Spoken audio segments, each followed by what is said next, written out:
There we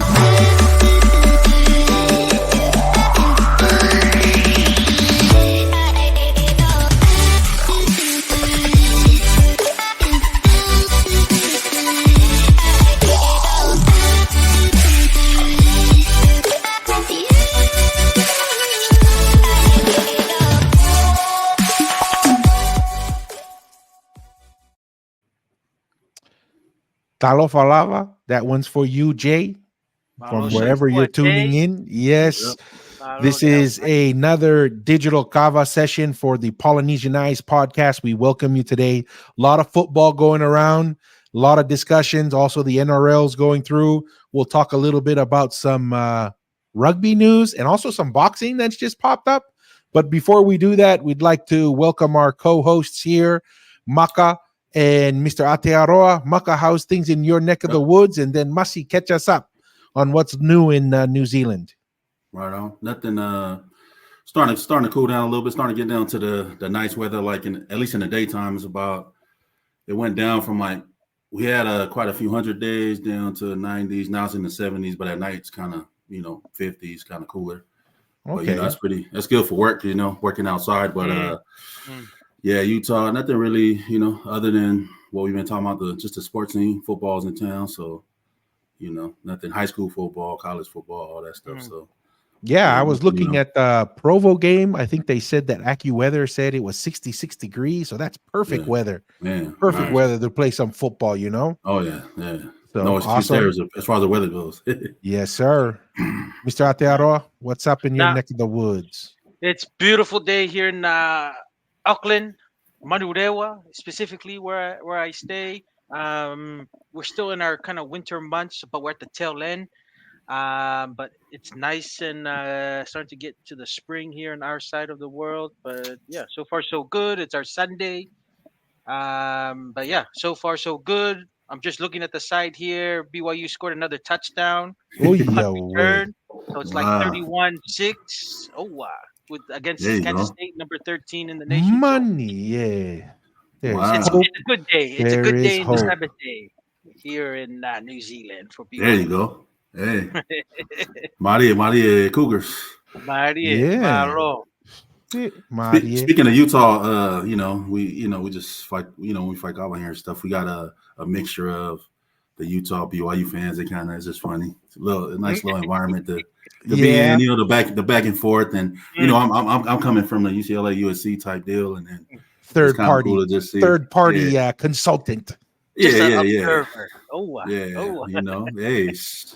Go ahead, guys. Go at it.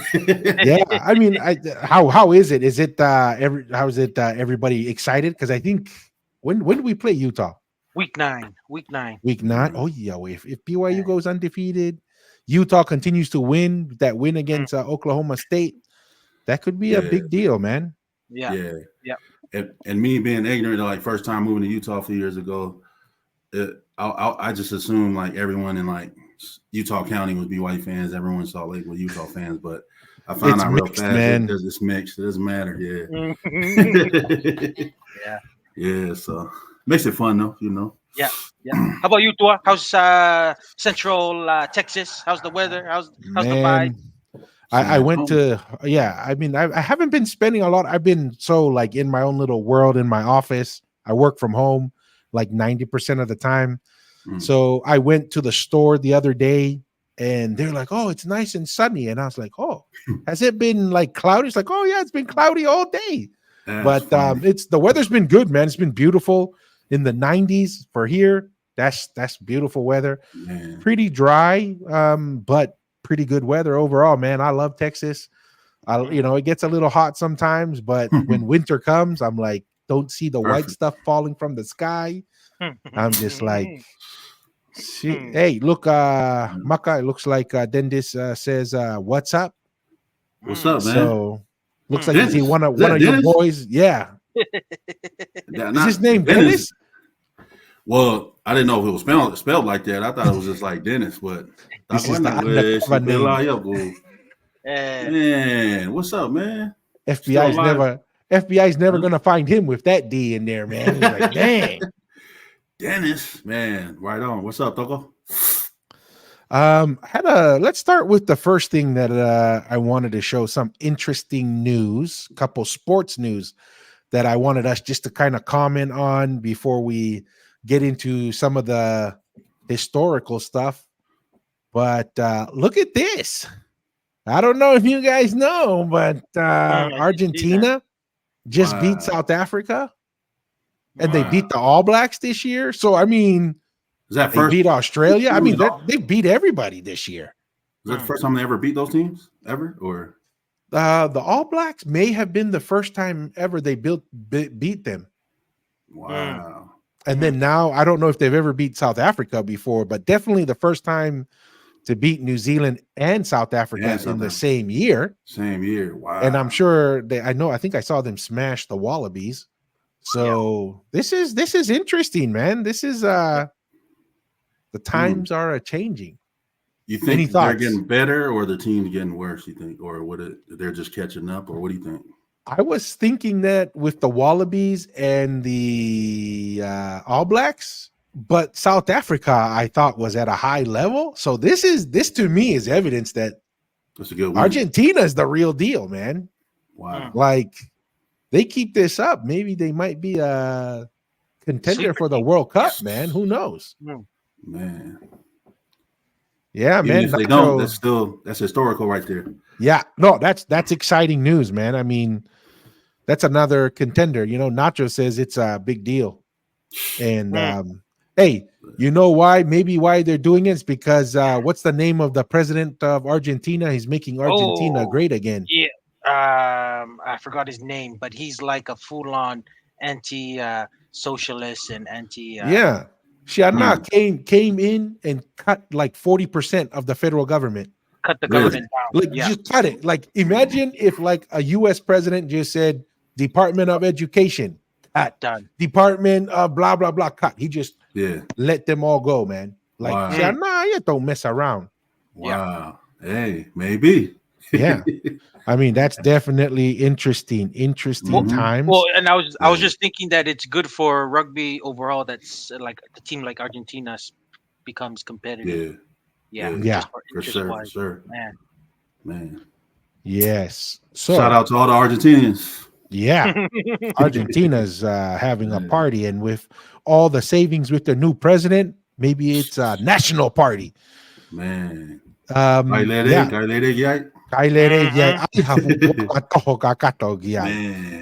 Here's another interesting one. Joshua just fought today or yesterday or whatever. I just seen it in my feed. And let's see. Let's catch the tail. Dubois? Dubois. Yeah. So here's the tail end of this. This is crazy. Yahweh.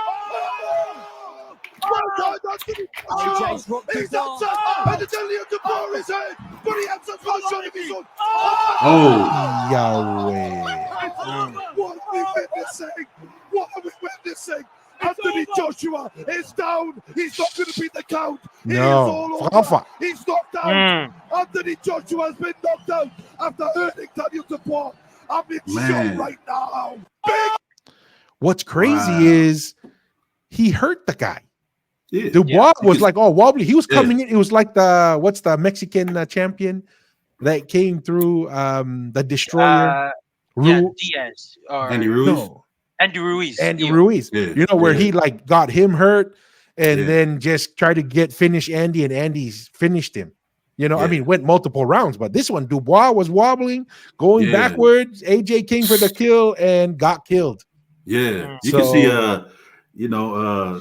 the way I'm looking at it is I'm going to fool, but you can see Dubois' legs was like you're saying, was wobbly. But you know how that's what's crazy about heavyweights, man. Man, it just needs however many pounds of pressure. You just need just a right hit at the right place. No, and that's the thing. Man. The shot, if you rewatch the shot, it doesn't even look like that big of a punch. It was a straight, hand. It was crazy. It's like a 4-inch punch. AJ need a ipu forno after that. He needs a ipu and a half, man. He was struggling. Like those are the kind of shots that it affects you for a long time. So Hey, Water Bears, welcome. Oh, Yahweh. Mama, ya Water Bears, Maka. Oh, malu LA Water Birds, LA Rams, yeah. I don't know, but go ahead, Timiga. Alo, ina que me cava que oito ita holo. Hey, it's all love. Water Bears. Yeah, go Water Bears, moche. Inu da cava foul stretch. Relax. LA Chargers. Hey, the Chargers won last week. LA Chargers. Yeah, didn't the Chargers win last week? I think they're undefeated. I think they're undefeated. Yeah. They did beat us. But I'm pretty sure they're still hurt from that. What was it, like 69-0, whatever went from last year? I mean, I don't want to bring it up. But, I don't want to bring up the past. You don't want to live in the past, right? Yeah. I'd be mad too. But. Hey, Siriva, Malo, welcome to the Digital Kava session, Malo, Siriva. So, I mean, yeah, that was some interesting updates there. Let me see if there's another one. Yeah. Here's another one. If you know anything. I don't know if his how his career is looking, but it's starting to kind of. I'm not saying it's going downhill, but his chin is kind of Andy Ruiz, now Dubois. Like, man, yeah, it's and that's usually what they say. Now that you said when you box, now when I box professionally. Yeah. Oh yeah. Usually they say, I mean, once you take a big shot. A lot of the guys say, like, you're just never the same. I mean, just look at Deontay Wilder. Yeah. Right? First loss, yeah. Even what's his name that they fought? Deontay and Fury? Gypsy King. They're not the same, man. Like, they both hurt each other. Out. Yeah. Oh, yeah. You know what I mean? Because Tyson Fury took some crazy shots from Deontay. Deontay took some shots. They haven't been the same. Right? And that's nothing personal. That's just the reality of life, man. That's just like saying we all get old. Like, you take those shots. It's gonna take a toll on you for sure. Yeah, 100%. Hey, Tongan style, welcome, malo. Atu hafu ipu fonu fau welcome. Here's another interesting. You know what? That's a good point, Nacho. I think Israel Adesanya too. Ooh, I agree. Yeah, I agree, and it's not a knock against them, man. That's just a part of war. War takes a lot out of you, man. Like, it's a difficult life, and you take it because it gives you and your family an opportunity, but it has a price. It has a price, man. Yeah, but that's an interesting point. Israel Adesanya as well. Definitely. All this is kind of making, to me, Floyd Mayweather look even better, just because. Oh yeah, wait. A lot of people, will say, hold that thought. Yeah, I agree, Maka. He was boring. He was not a knockout artist. We like to see knockouts and stuff, but now you're starting to see this happen. It's like, I think Floyd Mayweather had a point, man. Like, it's boxing. It's not a street brawl. It's boxing. Yeah, no, true. We'll come back to that. I'm not on the Floyd Mayweather. I'm a Mayweather fan, but Masi is definitely a Mayweather. He's on the Mayweather, but we'll come back to that. Pac-Man. I'm a Pac-Man. But here's another interesting one. It's kind of a good segue. You brought it up. Good segue, and this wasn't planned.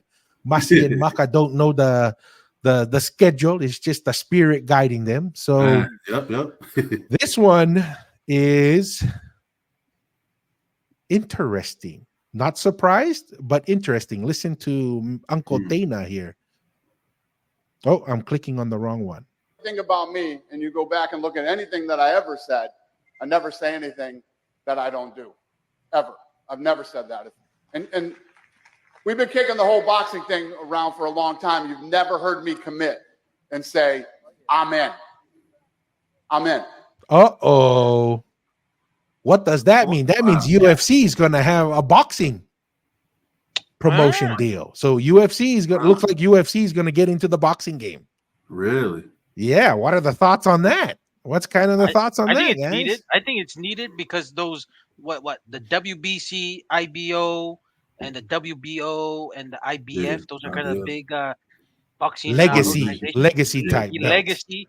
I think there's room for somebody to come in and disrupt, and it would also help, and the UFC has that brand and the financial stability to kind of at least do business. And Yeah. I think it'll be good, and I think it'll be good because I think there is the boxing is a little kind of boring with some of the fights. You want to see like more of the top line fights instead of guys fighting these kind of nobody's kind of thing. But I think UFC will help doing that, because that's what UFC, to me, that's the best thing about UFC. Even though the financial payments are not that good, but when you want to see good fights, the UFC makes them, and that's what definitely what gets me to watch the UFC. But hey, I think Dana can do some good things, but I don't know what both your thoughts on that. Yeah, Maka, any thoughts? What do you? No, I agree. I mean, that's just pretty much just fresh blood coming into just more entertainment to me. And just like you said, like UFC is well established. They got to get a track record, and as like you like Masi was saying, they deliver every time as far as entertainment goes, and people people watch. So that's just another something exciting to look forward to. And like you said, it's been boxing has been kind of stagnant a little. It's not like back in the day where the best people fight the best people, you know what I mean? Yeah. None of this. Oh, he's not signing a deal. Just make the fight happen, man. Oh, you mean like Mayweather? Hey, I thought we're not going there yet. Oh, man. Hey, but here's the thing. At least Mayweather can't dispute that. Hey, that is disputable. I will dispute that. But anyways, okay. My thoughts are I couldn't help myself. I know I told everybody to wait, and then I broke my own rule. Give me a big ipukava right there as my punishment. Breaking his own rules. I think this is like very interesting on multiple layers. I see it as him addressing a problem and taking advantage of an opportunity. The problem is, look at what boxing did to shoot, man, I'm getting old, people. Conor McGregor and the Predator guy, what's the Uli guy who went boxing and Joshua knocked out? Ngannou. Oh, Francis Ngannou. Yeah. So look at the pressure that's being put on the UFC fighters, right? One boxing match is more than their whole careers at the UFC. So I think this is a dual purpose. Number one, it is a defensive mechanism to try and keep their fighters by saying, hey, you want to box someone? Well, let's make a deal where they box in the UFC boxing committee, and they don't lose them. And they don't. Not only do they don't lose the athlete, but they get a piece of the pie of the big dollar fights.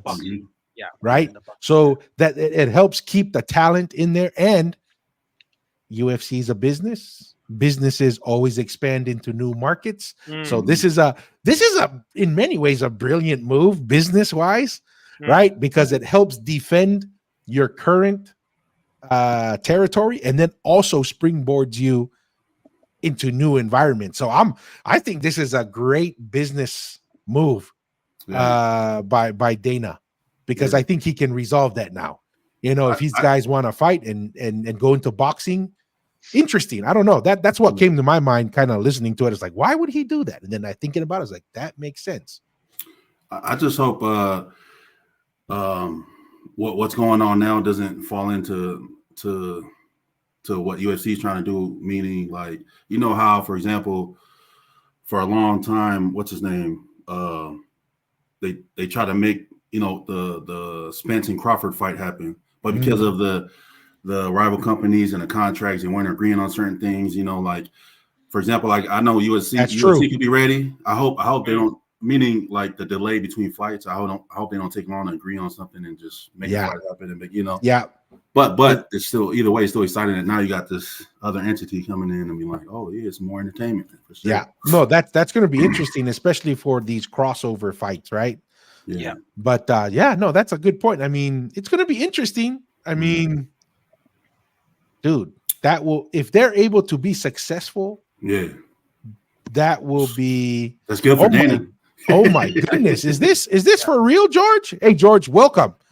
Yes, sir. What? Oh my goodness, the Lord's school is true. Man, otong ita man go Utes. No, Yeah. the Utes should be happy, man. See, this is the thing. I don't know. I mean, I'm a BYU guy, right? Yeah. I cheer for Utah to win because Yeah. I want Utah to win. So when we beat Utah, it's a greater win. Yeah. Right. And I think Yeah. Utah should be doing the same thing. They should be cheering on BYU and be like, yeah, win until I come and bite you around, because that makes it more prestigious to win. It's good for the rivalry.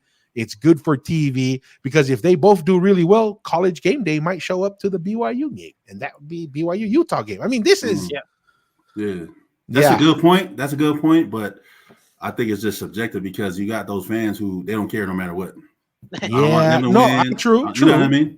Yeah, but I see. But that's a good point what you're making. That's good. Yeah, for the exposure and all that stuff. So you know what the BYU position is.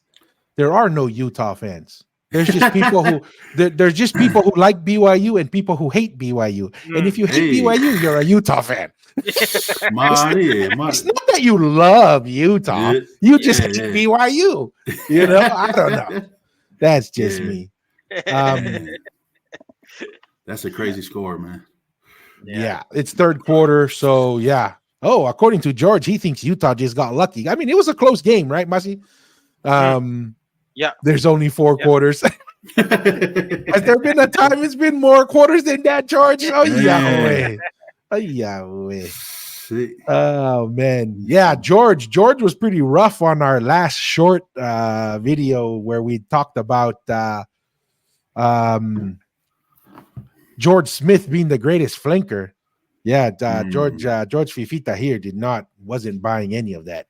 Really? Oh, yeah. They got the same name, man. Oh, yeah. Well, that's the thing. He's like, because George went to Tongan High School, so he's like, he's a Toloa guy, Plus, I like Richie McCaw, so he's like, I ain't taking any of this. George Smith is the greatest flanker of all time business. Yeah, man, that's funny. Anyways, yeah. So that was some interesting some news there. David Tua better than Jay. You know what, Jay? Now I know why you think that Tui Manua was greater than the Tui Tonga because of this kind of stuff. David Tua is the Tui Manua and Ali is the Tui Tonga. I understand now. At least you're consistent. But I got to reply. Fantastic. Go ahead. Yeah, I got to reply for Jay. Condolences to my uncle. He passed a few years ago. I mean, a few weeks ago. But David Tua was there speaking, and he said, probably just being respectful, but he was like, because my uncle was his name was Fonomanu Sekono. I think I saw that video. That video. And he spoke at his funeral. He's like, if it wasn't for him, there wouldn't be a David Tua. You know what I mean? So. Jay, Malo, Jay, we love you, Jay. We're all the same people. But going along with what you were saying, and sorry to hear about your uncle passing away, but I did watch that video, and what cracked me up is when David Tua, when he was fighting that Cameron guy. Yeah, what's the Shane guy Cameron. using? Shane Cameron. And I guess David Tua ran into your uncle, right? Yeah. And the Shane Cameron was just kind of talking all over the place and insulting David Tua and everything. And David Tua asked your uncle, yeah, hey, what do you think I should do? And then he said in that speech, right? He said, Tuki ke mate. And David Tua did it. That's what David Tua said. Man. Hey, helping each other out. You know what I'm saying? Yeah. No, 100%. David Tua is awesome. Honestly, if he didn't run into the financial and legal issues that he had, because I guess I don't know the details, but it sounds like from what I remember, somebody was stealing money from him. He was in court, and this was during his prime years, man. I think he lost what 5 or 6 years during his prime, just dealing with the legal and the financial issues that he had. If I remember correct, I don't know if you guys know more about that, but I remember reading or watching something where, dude, if he wasn't, I think because he was world champion caliber. There was no doubt about that. Oh, yeah. It's just, with those legal and financial issues that he had to address that took away, the prime of his career. I don't know if you guys have any thoughts or more background on that. No, I was just gonna say that I think I did hear him say that he lost about $20 million because of the money that was kind of gone. And was it promoters or what? Do you two remember guys? what? Yeah, there was two guys that were managing managing him His money. Yeah. Yes, and my man was just busy fighting and stuff, and thinks that he didn't know that they were going to another created business account and just kind of thing, and then they went to court, and it's one of those things that I guess these two managers kind of helped Tua in his early career, because early boxing, you need guys to kind of finance your earlier because you're training. Yes, you're not training working. and stuff. So these two guys are doing that thing, and then they became partners, and then went to court. So when they went into court, no one really won. The court just kind of left it is, and yeah, you're right, Tua, because it definitely caused some distraction. Because David Tua, he was a real deal in the heavyweight scene. But yeah, and boxing is one of those things that It's a funny sport. You have so many people, and sometimes you can lose track on where your money's going, because it is a big money sport. But yeah, that's look, Mike Tyson lost over $100 million. David, look, imagine all the money that's been stolen from fighters. Wasn't it Muhammad Ali? He was the one that lobbied for the law to protect the fighters a little bit more from their promoters and stuff. So yeah, Water Bears is convinced, and it's hard to fight against that Water Bears, especially when you see a guy like Mayweather. Well, out there, and you also see that with even Pacquiao, right? There were at least 3 fights. Pacquiao was the clear winner. Hey, Turbo Malo, Tua's manager stole trainer. See, that's the thing. And not only did they steal that $20 million, but even the money he would have made as a champion. So we're looking at hundreds of millions of dollars, being lost, for sure. Which is just really frustrating.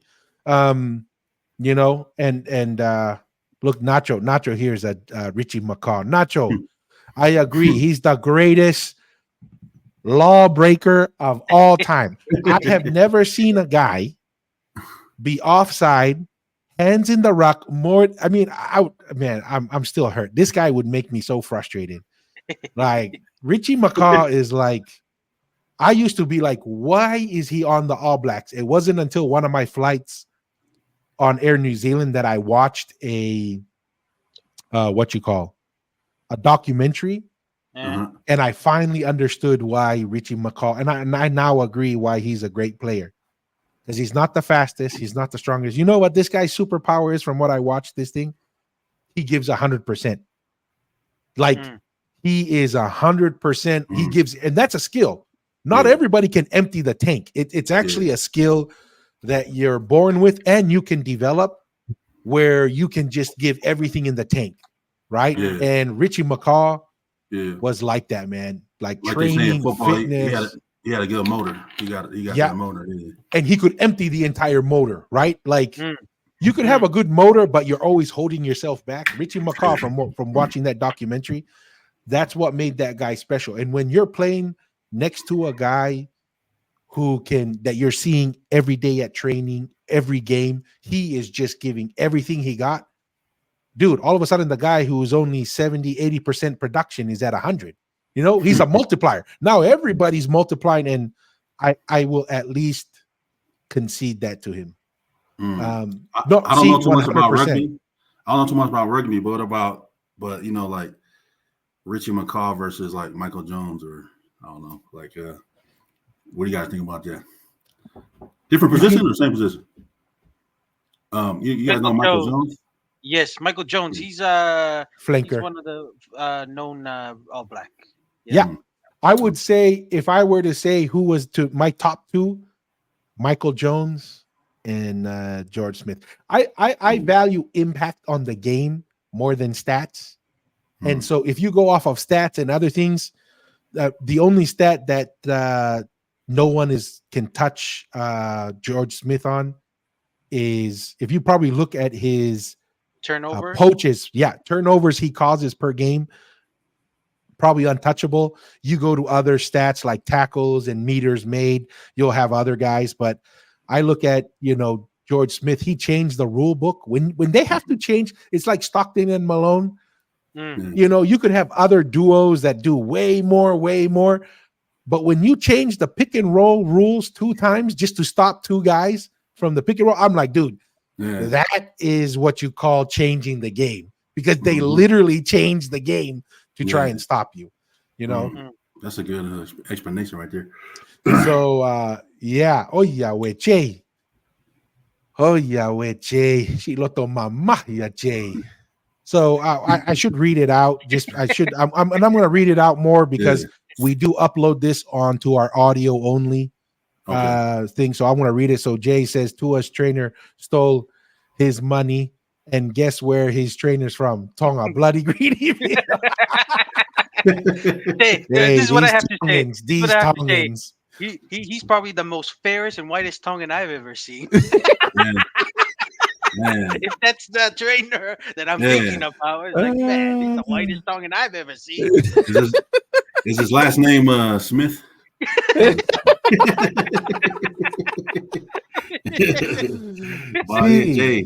No, this is one of those oral history musty. We don't care about the facts. We don't care about the facts. It's just the oral history says they're Tongan. So that's the most accurate. Oh yeah, hey, Maka says, Water Bear. Maka, last year's blowout Chargers versus Raiders was Staley's last game. He knew he was getting fired, so he took over for the Raiders at Vegas and got fired, winning millions.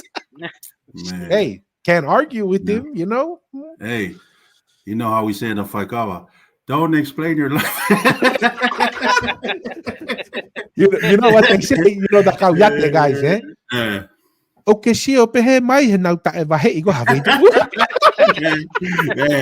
Did I not pay you or something? Why are you looking at me like that for? Oh yeah, I'm okay. Malo, what a bears. Oh, looks like Jones, McCaw, Masi, number 10, Masi George. Masi. All because he went to school in Toloa. Come on, George. Come on, George.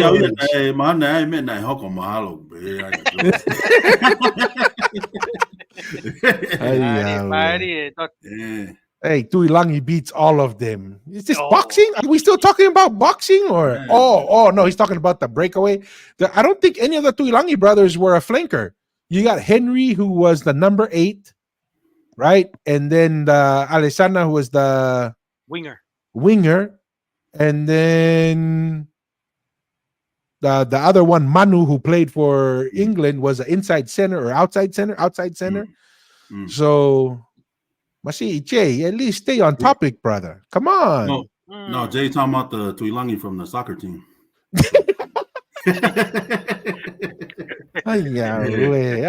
Malo Jay.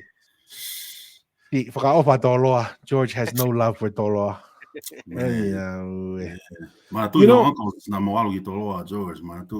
Oh no, George, Atele. Yeah, Atele. His pops. Yeah.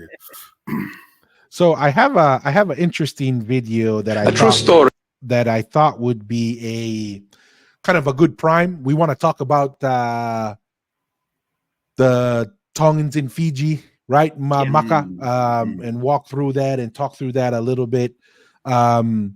But I have this video. You guys know that Father Mari from Australia, the Assyrian guy who got they attacked him. The Muslim guy attacked him and stabbed his eye, lost his eye.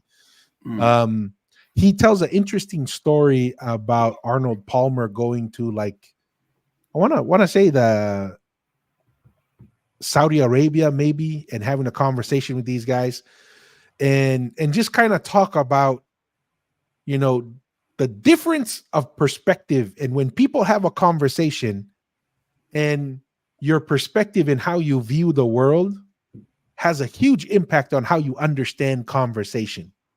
Right. And it's I thought it was really interesting. And I think this would be a good prime because We're gonna talk about that video. I actually found 2 other videos, Maka, that we're gonna watch. They're relatively long, but we typically go for like 3 hours here. But to me, it really changed on how you view. I did not realize how much influence this was. It Miley? What was the guy's name? Miley, that you said that was a Tuipelehake who left Tonga and went to. I don't know if he was. They mentioned his name. Yeah, they mentioned his name but dude, you're talking about the Tavuni Fort, right? Is that? Yes. Okay. But we're gonna watch a documentary that was done by Fijians, and they talk about it. And dude, they spread all over that place. Like there are multiple, like they're spread all over there. But we'll walk through it. But to me, this video kind of describes and I think gives a good idea of, Masi, when we talk about what impact colonization can have on the mentality, not just the language and the operational, but it does have an impact on the psyche of a people. Yeah. Right. And I think this is one of a good ways to kind of explain the different ways of thinking. But let's just watch this real quick and then kind of get your guys' thoughts on it. It's to do with golf. Have you seen this game of golf? Okay. Arnold Palmer was one of the greatest golfers the world had ever seen. One day he was invited by the king of Saudi Arabia because there was a new golf course that was opened in the middle of the desert in Saudi Arabia. So the king decided to invite all the celebrities and all the best top golfers in the world. So there was about 100 of them. They went to Saudi Arabia. It's a true story. After the opening ceremony, they all played and had their game. They had a dinner with the king. So while they were eating and sitting, the king was going around and greeting all the golf players, being his guests. So he came to Arnold Palmer. True story. And as he greeted Arnold, and then all of a sudden, out of nowhere, the king asked Arnold, he said, "What can I do for you?" Arnold was telling the story. He said, "He put me on the spot. I was not expecting a question from the king. And such a question, what can I do for you?" He said, "I really panicked. And I thought for a few short seconds, I can't ask the king, it's too embarrassing." So he said, "I had to say something. It's the king asking." I said, "Okay, king, how about a club?" The king said, "Okay, no problem." He said, "I went back to America. A week went by, 2 weeks. I'm checking the mailbox. There's nothing. 3 weeks. I said to myself, this is the king of Saudi Arabia. Do you think he's got the time to think about you? He probably said it at that dinner time and he forgot about it. He's too busy. Who cares?" He said, "Anyway, I gave up." He said, weeks went by. One day I came and I went to the mailbox to check and I saw a big envelope. I pulled it out, big red writing, confidential. I look at the address, the king of Saudi Arabia on it. I ran into the house, not waiting to open this envelope. He said, I open it, and to my shocking surprise, I see a title deed to a 500-acre golf club. You see, if you're not aware and familiar with the golf game, the word club applies to the stick that you play with, and the word club can apply to the entire land you play on. That is also called a club. You see, when Arnold said to the king, I want a club, he meant a stick. But the king, being the king, interpreted as the king. You see, what Arnold is capable of is a stick, but the king is capable of a club of 500 acres. The mind of the king is totally different to the mind of a normal piece of dust like me. If an earthly king... Okay. We're going to pause it right there. And what I'm getting to is this is why the Tui Tonga was the only one who asked Captain Cook, "What are you doing here?" Right? Captain Cook goes and visits the majority of the Polynesian islands, right? Met all kinds of leaders, and yet only one leader said, "What are you doing here?" And so what I'm getting to is this is the reason that Laufiri Tonga didn't go and undermine Tupou the First, even though he could, right? This is why Tupou the First, even though he had probably all the military power at that one time, but he did not directly challenge Laufiri Tonga. When you have the right perspective and you have the right vision, it affects the way you think, the way you see the world, and the way you behave. And this is something that I think that the Tui Tonga and a lot of the leadership that they have, this is one of the things that I wanted to bring to kind of to mind as why there's different perspectives of what Polynesian history looks like, right? This is why when you're in Eastern Polynesia and all you saw was bringing tribute to Tapu Tapu Atea, that's all you saw. You didn't realize bringing it to Tapu Tapu Atea was because the Tui Tonga told a governor in Tahiti, this is where the tribute comes, so you don't have to come to Tonga twice a year because it's thousands of miles to get there. Just wanted to bring that up because I think this is a good setting to kind of see the difference of or how important perspective changes the way you view the world. Now he's going to take it into a spiritual understanding with God, right? A spiritual king. But I thought it's also applicable from a obviously temporally, because here you have a golfer who, even him, the most successful golfer, get me a club. He's thinking about, a club to hit the ball. But when the king hears it, he's looking at a different definition. Yeah. Any thoughts? Any thoughts on that? Go ahead, Maka. It brought to mind a podcast I just recently seen with Cam Newton. I don't know if hopefully this is related, but they were trying to describe Amon-Ra St. Brown's contract, and he tied it into what's his name, Shohei Ohtani for the Dodgers. You know how his manager or whatever, or someone in his group was caught stealing money or something. I don't know if you knew about that story. Yeah, I didn't know about that, but I just seen the highlights of his 50 home runs and 50 interpreter. His interpreter. Yeah. But Cam Newton was like the perspective, right?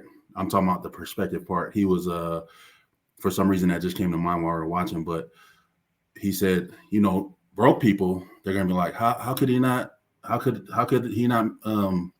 notice that, 6 million or 60,000 or whatever.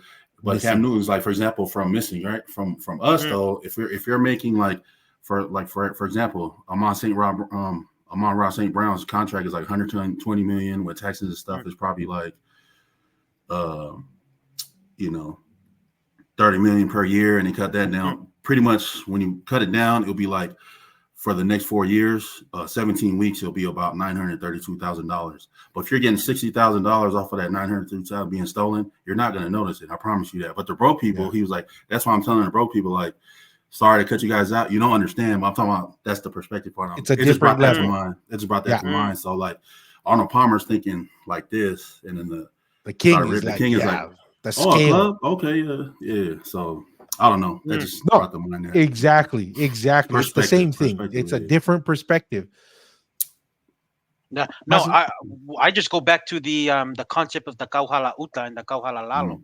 There's a different perspective on families who are people who are in the Kauhala Uta and the Kauhala Lalo, and when you have a conversation with those people from which side they fall, you can come away finding that it was different conversations, and it's not the same details of what they perceive on how things should be run or how society was back in those days culturally. So that's what I go back to with that kind of perspective on with he's still a superstar because he's the greatest golfer, but his level of understanding on what a club is different than somebody. Let's just say when it's not just yourself or your family. We're talking about a whole nation.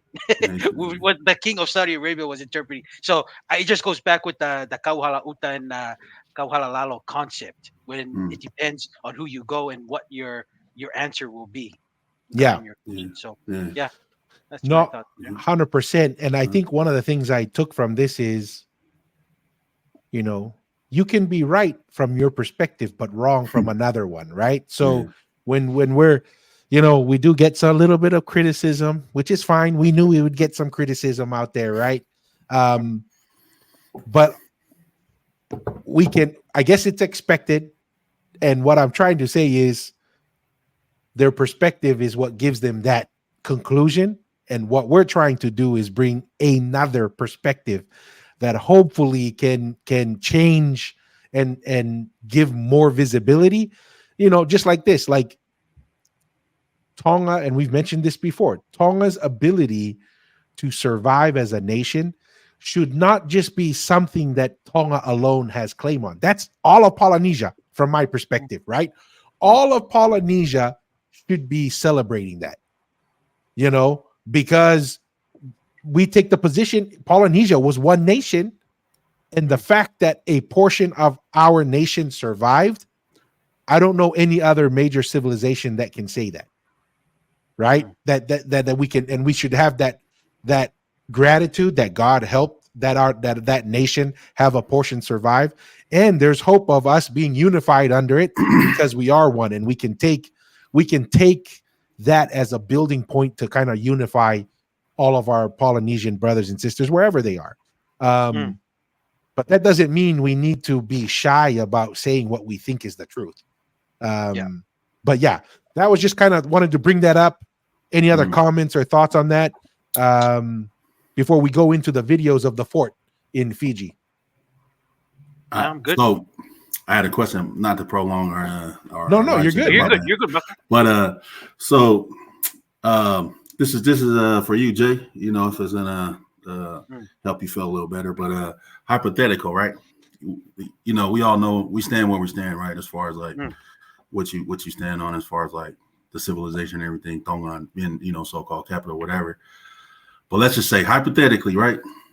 We come to find out Samoa is like, oh, it is the Cradle Polynesian, whatever. Like, would you be able to accept that and be like, oh, I guess I'm just saying, you know, but still include that as Polynesia, you know, it's still all Polynesia, whatever. Because I feel like, again, like you're saying, the perspective, I think it's just because Jay, I know a lot of people can't accept that because they're looking at it from their perspective. Fair point. Yeah. Because me, I would be able to be like, oh, I guess it is. Yeah, but we're all Polynesian, but I wouldn't mind that because we all the same, you know what I'm saying? But I think some people can't accept that just because, you know, even with all the evidence that you're providing and everything, you know what I'm saying? But, yeah. You have to be willing, because we all know nobody knows everything. Yeah. And there's always a risk. No matter what position you take, there's always a risk you're wrong. And, you know, would it be difficult for me to accept it? Absolutely, because I'm a human being. But I hope that I would accept it, right? I hope you know, that's the beauty of, you know, living life. It wouldn't be the first time I had to eat some humble pie or take my foot out of my mouth. It wouldn't be the first time, right? So it is what it is. And if it is, then it is what it is. I just have to go back, eat my humble pie and say, okay, it is Samoa, and accept it. Work, you know, like they say, facts don't care about your feelings. If my feelings are hurt, so be it, you know. But the truth is the truth, regardless. And I think everybody, any searcher or anyone who claims to seek after truth, that's something you have to accept as a reality. That's my thoughts. Your thoughts, Masi? No, and that's a good question Maka brought up. I would definitely be part of accepting that if the evidence. I would like to perceive myself as a person that would follow the facts, and if the facts were leading towards Samoa or Upolu or Savai'i being the headquarter and where the the governing structure happened to rule and manage the Polynesian nation, then it is what it is. You just can't can't argue with that. And then, like I said, we're all Polynesian and we're all one people, and it is what it is. And I would definitely um, um, agree to that and say, hey, that's so far the evidence explains that it started from here, and I'll go with it. So yeah, Yeah. and this is part of the whole learning. Like I was just thinking, Maka, like through all the past episodes, if Tu and I came through a research of why this would come, and we're like, hey, that's a good point. We can't argue with that, and I don't have any explanation for that, then I would like a good explanation to explain or kind of explain that position. Then yeah, we would come across that. But for sure, if Samoa was in that position, what I would do is, I showed my DNA tests. I just pull my Samoan side then. I'm just gonna be like, oh, what was the town? Masi, what Tamu, something Musanga or Masanga or something. That center part of Tua Masanga, yeah. Tua Masanga. Where the Maria Toa kind of govern, yeah. Yeah, if that were to come true, then my DNA says, oh, I come from that area anyway. So yeah, I still win. Yeah. Hey, or you could be like Jay and be like, you provide all the evidence, you can't argue it, but he's gonna say you're still wrong. Exactly. This is the funny part, Maka. Question to Jay. Jay, if I agree, because this is Jay just made this comment, right? So let's say Jay says this comment and then I agree. You know what I'm concerned about? Jay is gonna jump and be a Tui Tonga fan just to resist me. All the time. I think if I were to be like, you know what, Tui Manua was the leader, the original. I concede. Jay is then gonna all of a sudden become no. It was the Tui Tonga. It was the Tui Tonga. Just to kind of give some. So what we call it, the tui halafatai switch. Oh wow! Yeah, Jay doesn't want to agree because it's too boring. Jay? It's too boring if we all agree. Looks like we have a game update 38-9. Jeez, that's interesting. That's a good gold smacking. Good old discipline. Yeah. Oh yeah. Anyways, yeah. I mean, that's the response. Any thoughts on the responses? Yeah, just Jay, got an assignment for you, man. Go do your DNA. I promise you're not going to be 100% Samoan.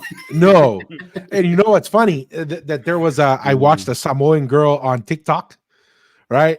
She was on there and she was like shocked. She's like, this whole time I thought I was 100% Samoan, but then her DNA said Tongan. And I just want to clarify, there is no like Tongan Samoan. All it is one village to the next village. It's just saying more of your blood came from this village than the other. But we were intermarrying and crossing bloodlines all the time. So I just want to put that as the disclaimer. But 100%, she was on there and she was like 60% Tongan. Right? All that meant was a lot of her ancestors that have been living in Samoa for whatever reason, a lot of the genetic markers are found in Tonga. It's no different. If you could get to the detail of village by village, that would be like some people say, no, I have blood from this village and that village and blah, blah, blah. But at the end of the day, we're pretty much all the same people. Looks like this is I don't know how to say that, but can I join? Yes, 100%. Welcome to the Kava session. So welcome. Open door policy. Any other comments or thoughts before we get into the video? Good. Sweet. So we're going to watch these. These are 2 videos. They're 30 minutes long, but they're very interesting. I think this is very educational for history because this is actual person, descendant of, was it Maile? I think is his name. Or Maile. Yes. So it's an actual descendant of him kind of giving the story on what they believe and all the marriages. So it was kind of interesting. So it's in Fijian, but it has the subtitles. So Mai too, from my little research, I don't know if he was supposed to be the Tui Pelehake or from a Tui Pelehake line or something like that. Yeah. Yeah. But he got banished to Fiji though. Yeah. Well, and it's kind of funny. So It's funny that you say that because he'll mention it in here that they were a little upset about someone from their village went on the Fijian radio and talked about a version of the history that they didn't agree with. And and it sounds like the part they didn't agree with, excuse me, was that he was banished. Now, granted, nobody wants to hear anyone talking about their ancestor was banished for doing something that they shouldn't be doing.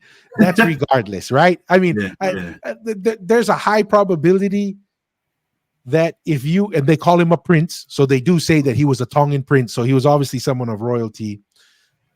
There's a reason why he left Tonga, right? Yeah.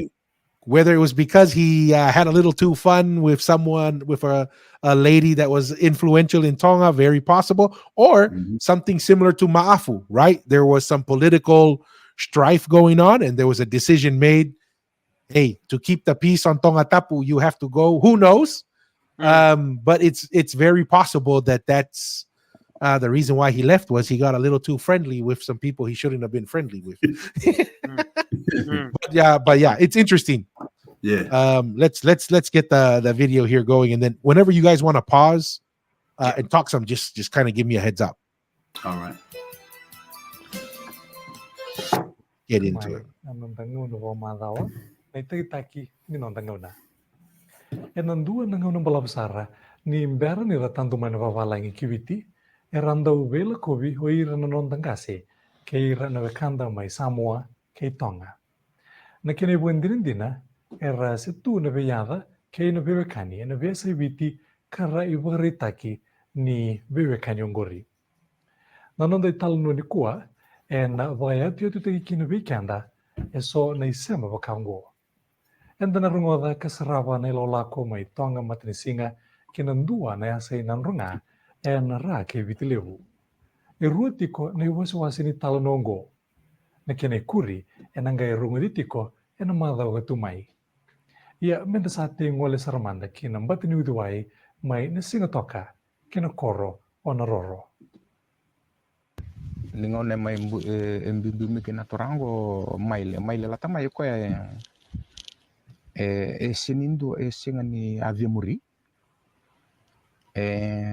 singanindo dunrubi ko sano na itu sarang ko ya mesambimbi ngamai vale musapangara mai ndo na buno ya na buna taudo ko nino na mbimbi mai ka na sentroni na bang matala takai ando naturanga nutu lewangan ni yabusa dona kena turanga integritas kita lengan aricho okoya mani bakarita ka mekino kani bakarita mo ko na bimbi mani turango ken na matala. That's the one I was talking to you about. They weren't happy with that interview. Sin dona kay bunta kay ko to may namando bitito ana usaton baka butu ka so.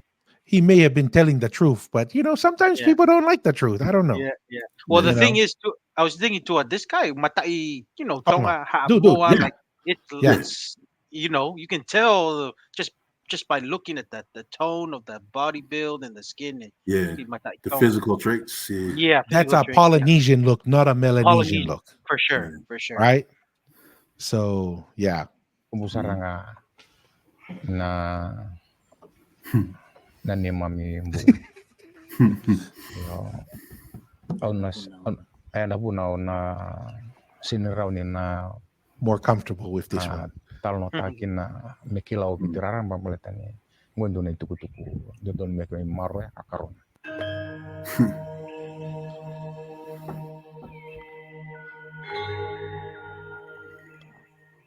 Ertua wasia to kana nonan ra volya ka gomaile la tamai ni asang ni ngolen dondo mai gomaile e ambimbi ubatamai le witini tale na turangan ni busa keina nona tamata enda bagan dinata kina ni asang ni lago leilai nei lago mai Tonga matanisinga ena nona tua baka sangang gara polimai ertua sokoro bitamai kene bunga sarana beyan ya bena tulau kamuria na nora tomo ipakatiang utaka pakalailai. Ena yanu may nasauda kay biti ko kantabu. Enda indai. Enda raw ni pakan din nataka. Nira tutale nga ena yanu ko kantabu. So one thing I wanted to do, and let me see if I think it would be helpful just for the storyline, right?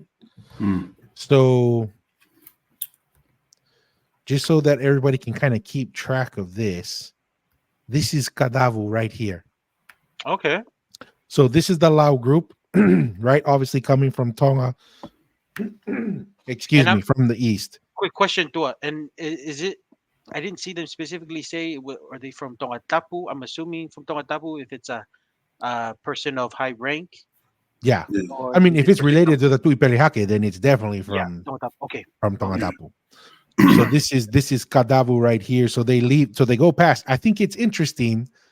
This is why I think it had to be something negative, in my opinion, because he bypasses all of the Lao group where there's a Tongan presence, right? So he's kind of told, go find your own path, in my opinion. Could be wrong, but that tells me a lot that he is not going to other Tongan settlements there. He's establishing new Tongan settlements.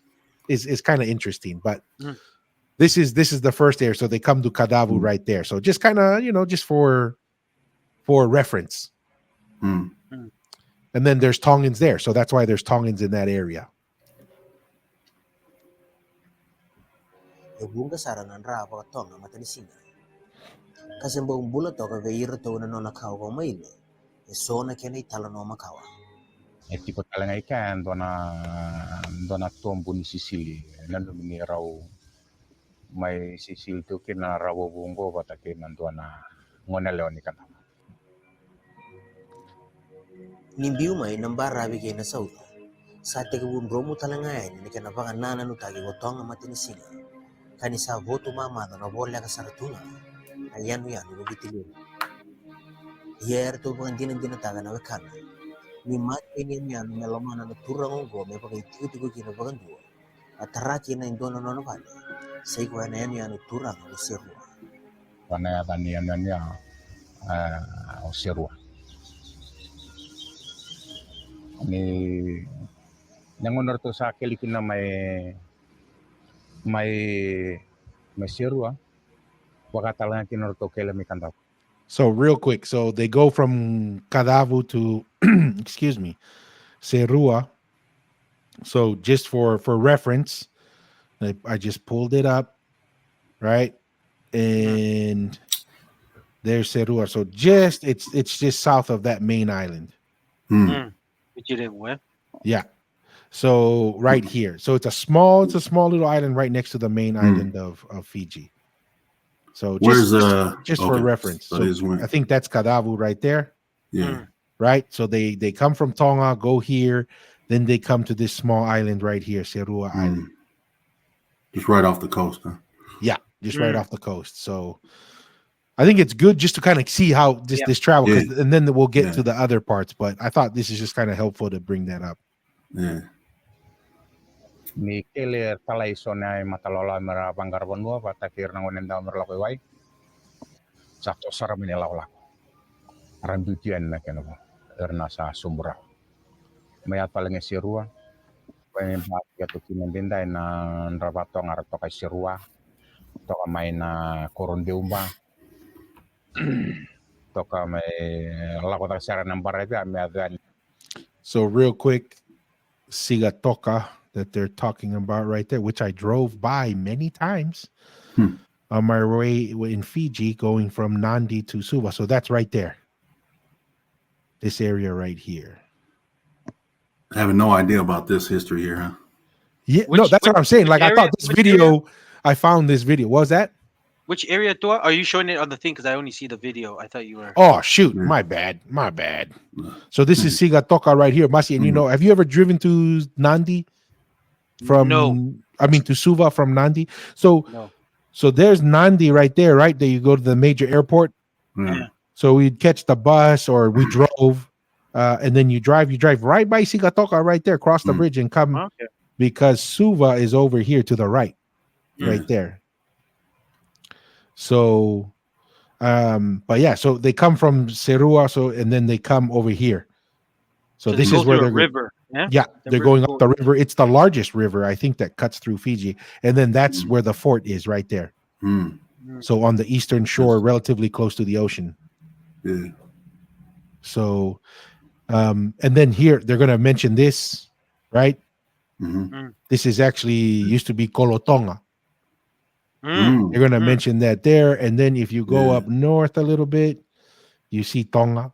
You start to hear when you hear the story, you start to hear the Tongans like just spread throughout this whole area. Yeah. Right. That's pretty. That's a pretty good distance into the mainland. Yeah. Yeah. It's not like right on the coast only. No. Yeah. So yeah, this is why this video, I thought, man, this guy did, and it's coming straight from them. So I thought this one is pretty interesting. Yeah, that's cool. Oh, and then just for everyone to kind of be aware, Maka, kind of give everyone just kind of rough timing. This is before Ma'afu, right? This is before I believe Ma'afu. This is probably again just going off whatever little I looked up, probably about 50 years before Ma'afu around. Yeah. Around okay. Yeah. So just a little before. Yeah. And that's actually a good point, right? Ma'afu was sent, quote unquote, for non-malicious, we'll just call it malicious activity. Yeah. He gets sent to where? The Lao group, established Tongan, right, settlements. Homeboy was he's cutting new territory. He's developing his own domain, right? Yeah. He's going into where Tongans are not settled at all. And I thought it was also interesting that they say the Rewa River, because you remember Takumbau, who was he fighting a lot against? The Rewa chiefs, the brothers. And I wonder if that's a part of I always thought, and this is just some of the ideas that came to my mind as I'm watching this. I don't know if it's connected, but what I used to think was this. Is the reason why Takumbau went to Tupou the first is maybe because a bunch of these Rewa guys are Tongan, related to Tongan influence. Possibly because we're now looking at this kind of stuff. I'm just saying, just throwing that out there. When you get this context, all of a sudden, I had just always thought that Takumbau was just fighting Fijians because I think Bao is more to the east, right? And it's guys coming from the west, but it looks like the west has quite a few Tongan influence in that area. Because another thing that makes that interesting too is that thought is because, especially with a lot of the our Fijian brothers and sisters, I've seen a lot of comments saying that they were never able to either like settle or infiltrate into the mainland. They just stayed in Laos. You know what I mean? But here's proof that it's well inside. Well, in the big it's on the big. It's on one of the big islands. It's like it's in the mainland. Yeah. So very interesting. Yeah. No, I was gonna say that also the timeline makes sense. With the timeline that Maka has provided 50 years, and then with the whole political instability happening in the Tuikang Polu, Ma'afu going kind of so, and then Takumbau asking for help because he probably understands that the guys that he's probably having challenges with are Tongan influence from these kind of groups, and I'm assuming it had to be a big group because I'm like they had to be comfortable going in the middle. In the island to kind of really feel comfortable. They're gonna just spread out and kind of establish their own kind of civilization or community. Something gave them the confidence to do that, whether it was their numbers or something. Who knows? I don't think it was a small group. I mean, he's some kind of a chiefly or royalty. You know what I mean? So 10-4. Yaran rasa pangkara bono tak na nei lawa ni kona turang alelingo mai lelata mai nambua rati ko kinen ko see in Rewa turang has the Tongan stock, which is kind of interesting. Yang biu to mai ni ko seru katoso sobo mai nei lawa ko ni ba sanga garabanua ninga ya to mai na bara bigay na ronga sangangande na lomay maile na satara na imatay ni nona koro tunday. Yabagatukay na nona imatay ni tugutugongo miyako koro tonga. Yabaka ni nona koro na kay tonga. Enday sa yato toga ni bara biongo kina koro kapakatawana toga o koro tonga.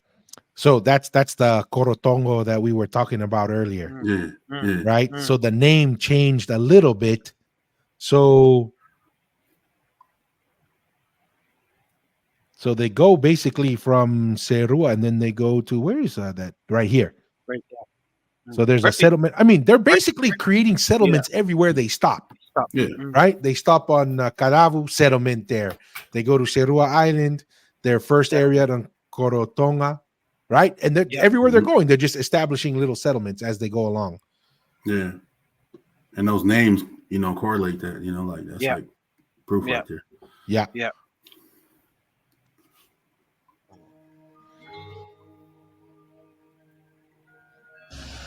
Sang suti sarni talita kana turanga linggo na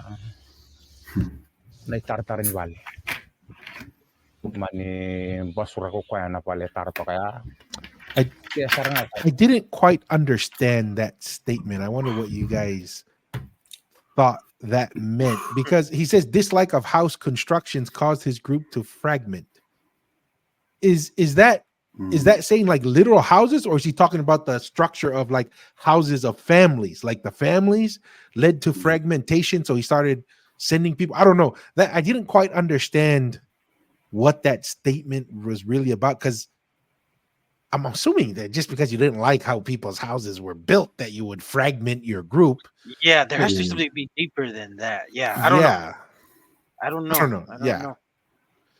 Yeah, either or. I think it's either or, just because when I think about, for example, just in my family history, there's a chief that, supported one guy, and then like the next week went and fought against him. It was just kind of like, I don't know. I mean, that's why I mean, it could have, who knows? Like, I don't know. And that's what I'm saying. Maybe when he says house, he means more like the families and the groups. Maybe the group started to fragment a little bit, where one guy just kind of like as he's going, some people decide, oh, I'm not going to continue. So obviously, Maide wanted to continue, but maybe some of these people didn't want to continue. So maybe that's what he's talking about. So he's like, oh, if you guys want to stay here, I'm going to keep going. I don't know. I didn't quite understand it, but just wanted to see what your guys' thoughts were on that.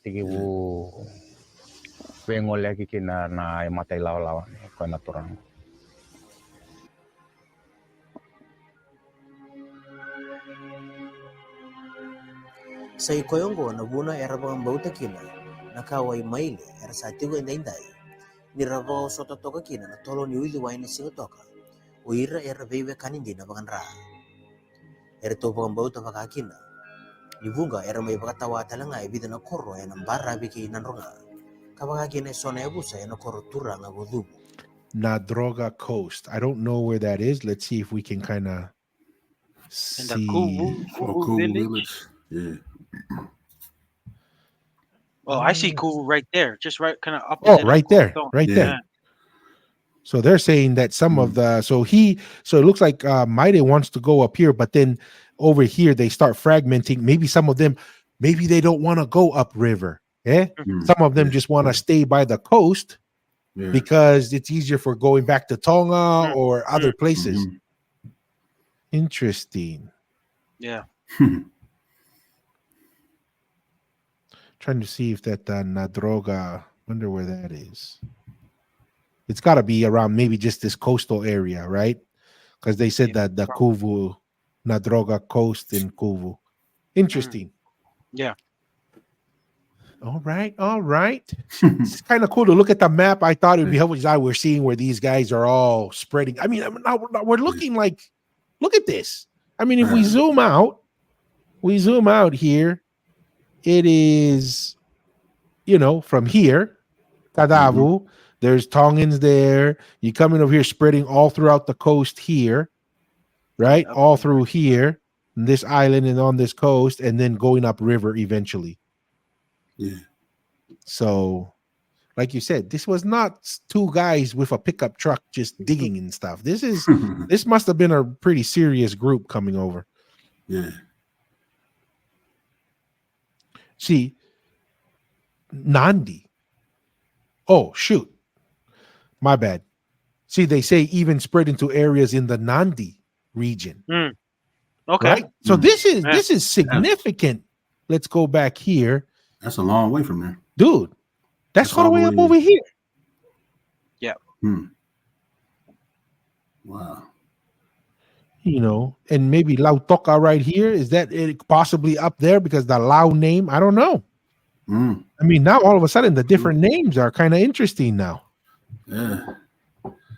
Interesting. See, but look at that. That's a long, That's a pretty large piece of area. Let's come back here. Yeah. And what's the island? That's VT level, right? That's VT level. That's the one. That's where Suva is. That's where Nandi, the major international airport, is. So yeah, unless they have another big island somewhere else that we don't know. Maybe the oral history says there's a bigger island somewhere that we don't know of. There's a bigger island when you have to go through the door of a Puloto. Biggest island, eh? That's the biggest island. The one you go and you never come back alive. Never come back. Yep. So big you never come back.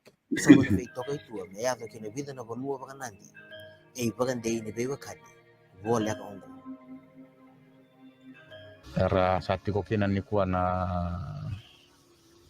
toranga kena maramanitong.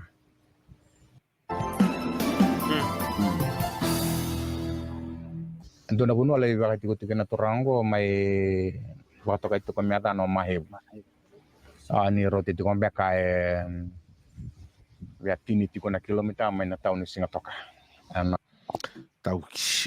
Now that is now I'm curious now. I want to know where Mahevu is.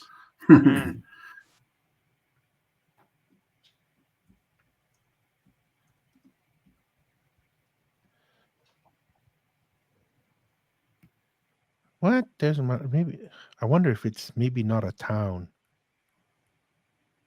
That's the only Mahevu. I don't know if that's what he's talking about. Mahevu. He said 10 kilometers from so Sigatoka is right here. So it has to be close somewhere there. That's a good point. Okay.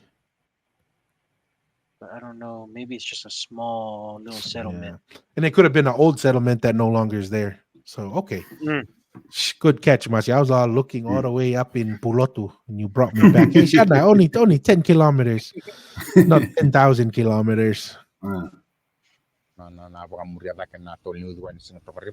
the river. Okay. 10 kilometers up the river.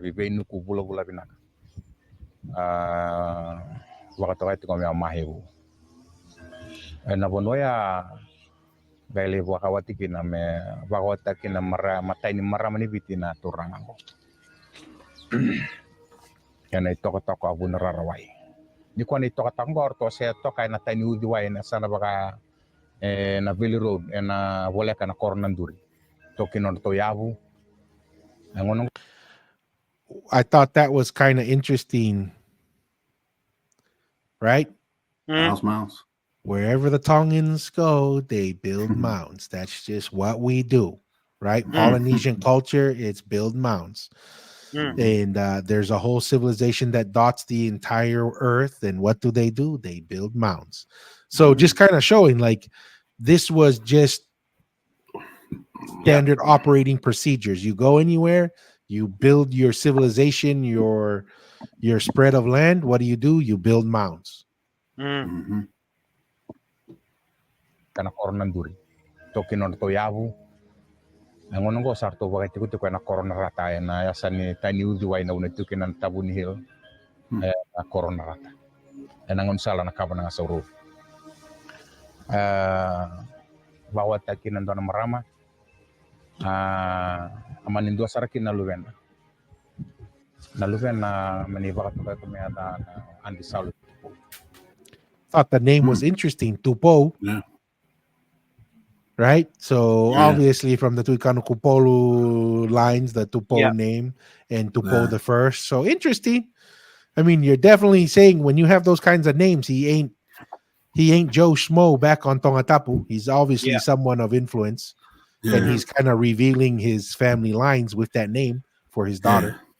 And I'm wondering now if he's like Christian because of the Salote part, or Well, and that's what's interesting. They'll talk about it later on because when they, and you watch that video that you sent me. Remember, they have the mounds and they had like the sacrificial areas.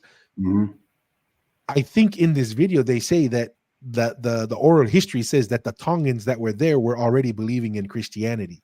Oh, okay. And so they do mention that a little bit, right? That they're already, and there's actually a split. The war that actually destroys the fort was because of Christianity kind of dispute, but they'll get into it a little bit later. Okay. Salot itu po niku en bulat tiko na nakawa.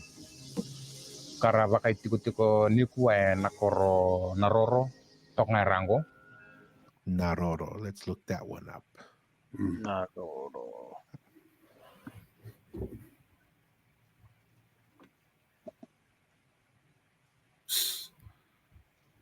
Yeah, it's just kind of right up the banks. Yeah, it's just right next to the fort. Yeah. So that's that fort area. Yeah. Okay. 10-4. Okay. I'm just I mean, maybe I'm overdoing it, but I just like it so I can see where everything's at. Are you able, I don't know if it's a big deal, but like, are you able to do like the, you do like the satellite view to show the landscape and stuff on the. Oh yeah. I don't know if that. Right there, Dua. You can go in the layers or no, other side, right there. If you can click. Oh no, you say layers right at the bottom. Oh, right here. Yeah. So right there.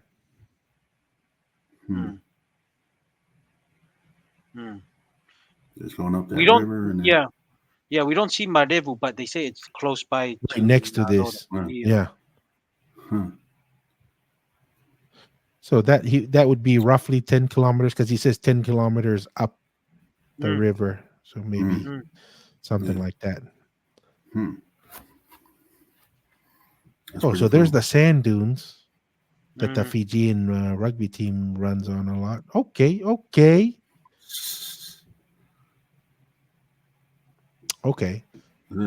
Nice. Yeah. Kay nakoro maliw. Yan matain luben na naturangan ko. Oti ngay ni sa mate me bakanganon tay tobo na kaibiti. Tobon kaibiti daw soli na marama sulibatan na kena tikiningeli. Oti ngay manituro tal naturangan ko en dua tala na marama ni nalanya na koronan tal. Arto manisulat talakin nandun na tikiningele may tikina ne karon manisudikin na karon luben man adorgo mane bakato kay meta na orismo go arto kau may kinan na abu setong arto pakain na corona wamay ana sona kene waser to katala may na koromali. Yan ital na ang palitan na may sa may tipo na budang go. Konua, because remember it said the Nadroga coast. So let's see where Konua is, which is almost like Fonua. Yeah.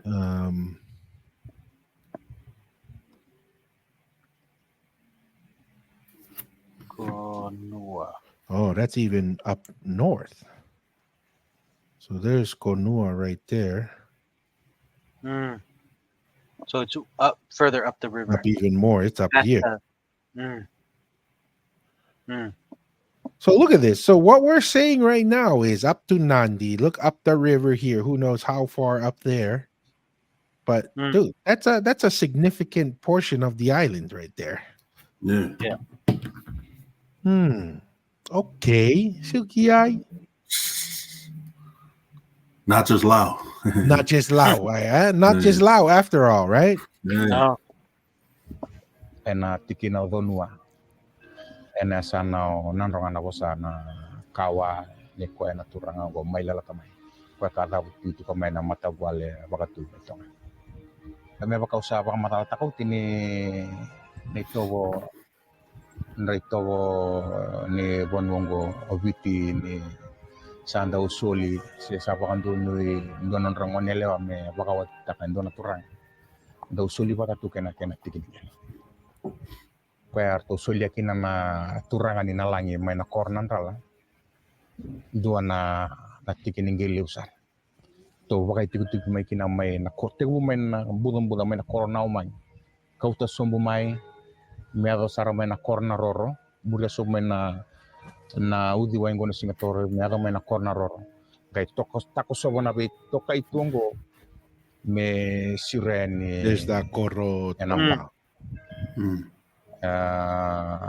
May kortongo kangole dakiani me sibita na koro maliu me adobanin don na udi wa lele bato kay to na Bulu Creek na buna todo karto solia na turangan ni nalangi me endo baka to kay to na kena bosa baka nanrongan na leo ni kato ni soli na marama soli para tikon na leo ni kato ni gel kem sa baka tikin ngo na yabusa tong en me do menesingan ko ya me bakangan ni ngau na yang unan rendre sarang lebun na be turanga via busar se via bakay bi baluto na ngone arto sama ni toso mekina na kawan ni maile mi arto sama tawana katiko na uli bonongo tabun nyo tuda kena sanga ni bunita kiri ko ndona ka sanga sarangan ni ndona kaya bunita kira. One of the things as we go in here, I wanted to kind of just so you guys think of this is what was coming to my mind, Masi, and especially the video that you sent Maka as well when they talk about the different fortifications, how it was structured. You know what it reminded me of, Masi? Atu Imanua's settlement on Ta'u Island. Everything is visible. Like Tabuni means nothing is hidden. They can see everything. There's zero chance that you're gonna sneak up on them. Same thing with the Tuimanua settlement in that one area. Everything was about visibility, location, and being able to identify anyone coming. This Tavuni fort was built in almost the exact same way. Why was it built? Was it because of the more of the inter warfare, or do you think maybe from forces from outside of Fiji? Maybe I don't know. It sounded like he was saying just internal. The problem with Fiji is that it's just so big, right? There's advantages to being small. Right? And in Tongatapu is small. You can kind of maintain, but Fiji it was just so big. Different set groups too. You got Melanesians probably who are more dominant that side, and they were like just maybe a lot different cultural, probably linguistically too. So I mean, and you'll see here this fort stays in place. The only reason why it loses is because cannons. Internal. Well, it was cannons. Cannons. We'll hear about it later on. When no Fijian war party ever penetrated it. Traditionally, right? It was colonialists with this other group came with cannons and guns, and the fort fell because of that. So I mean, this for all intents and purposes, this was a pretty unbeatable fort based off of traditional technology. And I was gonna say, like, just from like just how we learn in history from like strategic standpoints, like you just want to have they're just the where it's built, like you were saying, that's like strategic right there. Like rather than building it down in a valley by the river, you know what I'm saying? Like that's pretty cool. Ni raya wala na mera siro may nabito kay tua may na Valley Road Sera lako takiani when musin wai mer lako takiani. Ese tambo na kira rawan donaka. Era kuni baka binakati ko. Ya na ebia baka imbali tagi tipa na. See nothing. You can see it. Nothing is hidden. Ayo sanga ni bunita kien donaka. Kuni tu baka binaka na uli bonongo. Kuni baka binaka tu na koro era tu kana uli bonwa. Era kuni talanga baka binaka ni soni lawa ni relapa ni meralaki baka ni jual. Sin donaka ya bunta. Gai wanuan rendre talenga ni rambet. Ni reida nakena tuba ki sambo o enon rasala tungango na udiwai. Yeah, it's like I said, it's unpenetrable. Gai tu sono nonra sala na betoka itua. Ayo, mera sarakila tungu ire merando muri.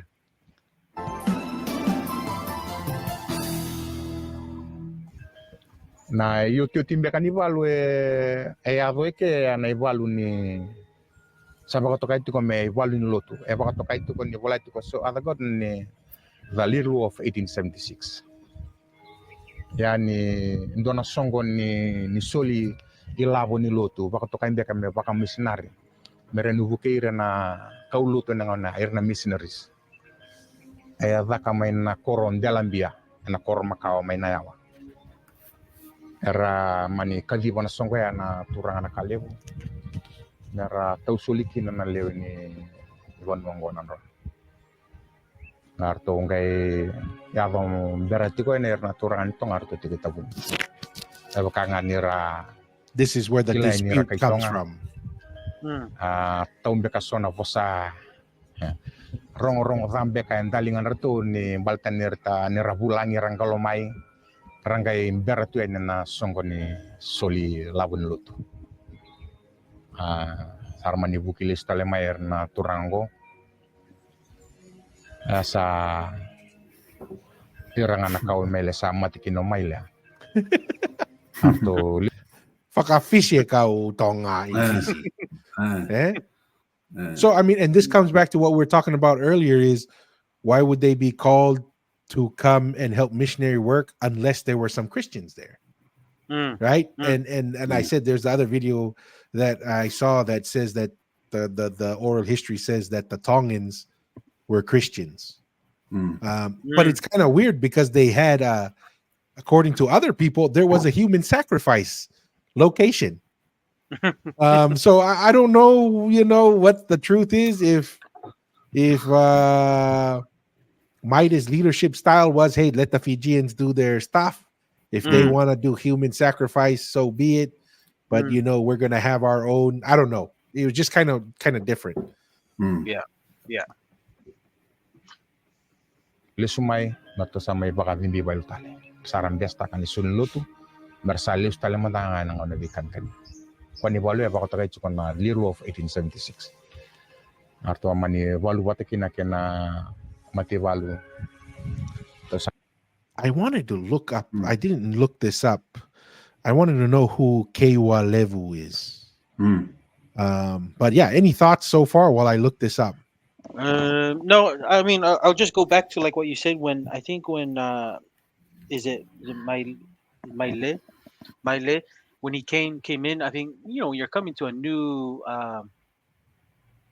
place, and it's probably establishing. You kind of just probably let things go, maybe even though they were doing human sacrificing that was kind of against the Christian beliefs of what he had, but it was kind of, he probably thought it wasn't a big deal, as he was probably worrying about other things like setting up forts and establishing his kind of governorship and influence, and maybe that was something that he can just tolerate in a sense. But yeah, just coming to a new area and stuff, so I can see that still being prevalent in Fiji, still in the what we're talking about 1876 during that time.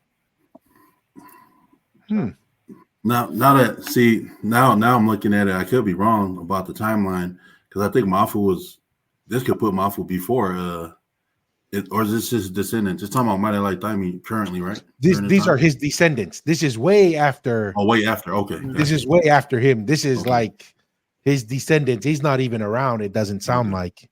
I'm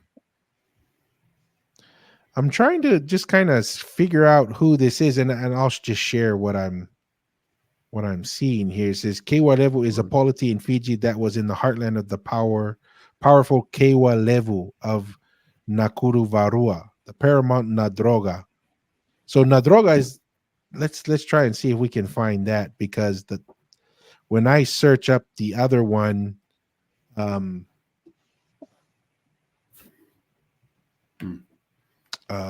me see here. Let's share this. Because the guy with the historian is just sharing that 1876 was the last time that they had a war in that fort. Yeah. Right? Yeah. Okay. Yeah. So, and that's the thing is that's the little war that led to the fort falling, which could be who knows how many generations after Maile or Maide. So it looks like Nadroga is just this whole district. Dude, that's huge. Yeah. Yeah.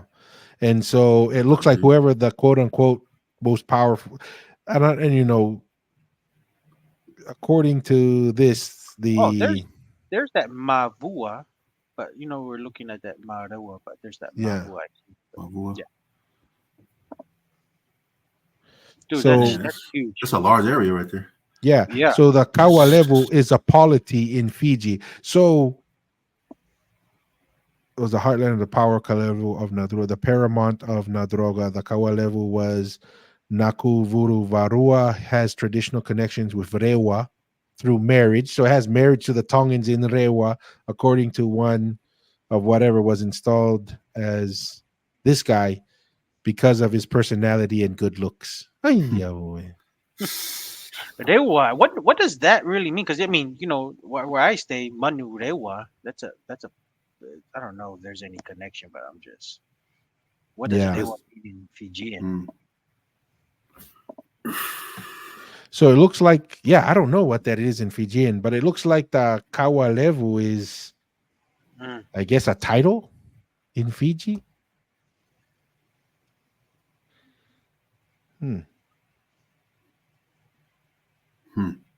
I don't know. Anyways, okay. No translation, huh? Yeah. Maybe we need a Fijian brother to do some translation for us. Yeah. But it's that army that comes with the cannons and the colonists, right? So it's full on British army. They're full on British army that's fighting. I don't know if it's the British army, but it's definitely the colonialists who have cannons. Yes. Right.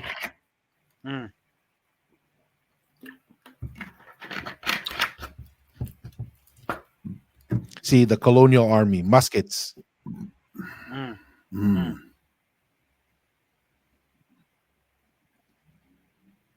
Oh, is the video going to it? Oh, sorry. My bad. There we go. So that's what you're saying. We'll come back just a little bit. Mativalu. Terus ang amer to walu tekin na mativalu non mativalu na kalip. Na ivalu sarangaya ako ang kay see the so there's a colonial army. Ni walangi non rasa bibu ke may nantakay. Ko sangay baka bu na mengay walala na korongo tabuni. So we don't know how long that fort was pretty much sitting there, and obviously there was a level of confidence that whoever the heck you think you are, the Tavuni fort had not been overtaken. So they're like, hey, you know, they're coming either because there's a relationship with this Kualevu, right? Because there's Nadroga coast, there's Tongans all along that coast, or descendants up the river. So in that region, there's a lot of Tongan settlements. And maybe they were coming because of that connection, and the Christian connection, the people in the fort, but then they get upset because they get reprimanded. But they were confident enough, like, well, forget you guys. I don't have to do what you guys are. I'm just trying to maintain our family relationships. I'm at the fort that hasn't been penetrated for decades or hundreds of years. Who knows, right? So, but they underestimated maybe the colonial army and the power of Massive weaponry. But yeah. Sama ni baka may kinakoro radhe murina mewa ka nga ni raliu tali tu nga ni ra tu ke so na turanga ni vitir to ti kongo en dona turanga neva no rombula turanga ni ti ko na koro salasi ko ya tal na takabea na dona ngona ni kerubi tal na ngona sembere ti ko kinani ni toyo uta kina korong ko nangono seba so kumna tuken so ni talno baleta na korong makaunga turanga bena tukuna bena turango na dango ya won rombula eu saranga yang dona turanga au bakata bena nona ya vai nona ya tukana ko ya mai bakata bena ibalu tabun Nikoya na ya kau mai na ngau na saka di baki no kwa na sarla ko mai na mati balu sa la ko nanta kai sa pa ka mai na ko akad baki to aku mi hono moi ketukan na Oh lagi moi len ko sa toka rason. I don't know why. I'll just pause this, but I think we talked about this once, Masi. One of the most hilarious things that I remember growing up in Tonga, where there's the cry, everybody run for your lives, right? Is hearing a little kid getting the shellacking, and this is the one you'd always hear. Oh yeah,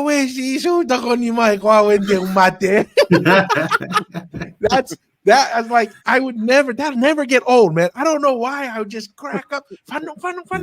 That would be like the most desperate call for help. Yeah. And here I am. I look back now and I'm like, what an insensitive little punk I was. Because, you hear the neighbor's kid, that just go, boom, boom. Beating of his life. Yeah. It's like, everybody's like giggling. And I was just like, that reminds me of that. Yeah, like Water Bears. Oh, yeah. Hawe fakapo,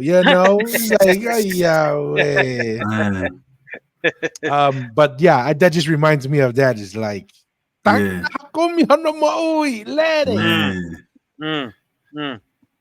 sure you weren't the only one. Everyone was laughing. Oh, dude, yeah, that's the thing. I mean, and that's the thing. That's like, what we do. Yeah. Some people kind of say it's like insensitive dark humor, but we just realize it's a part of life, man. And honestly, it's a little bit healthy in my perspective in some ways, because how else can you fight someone and then right after the fight just be friends?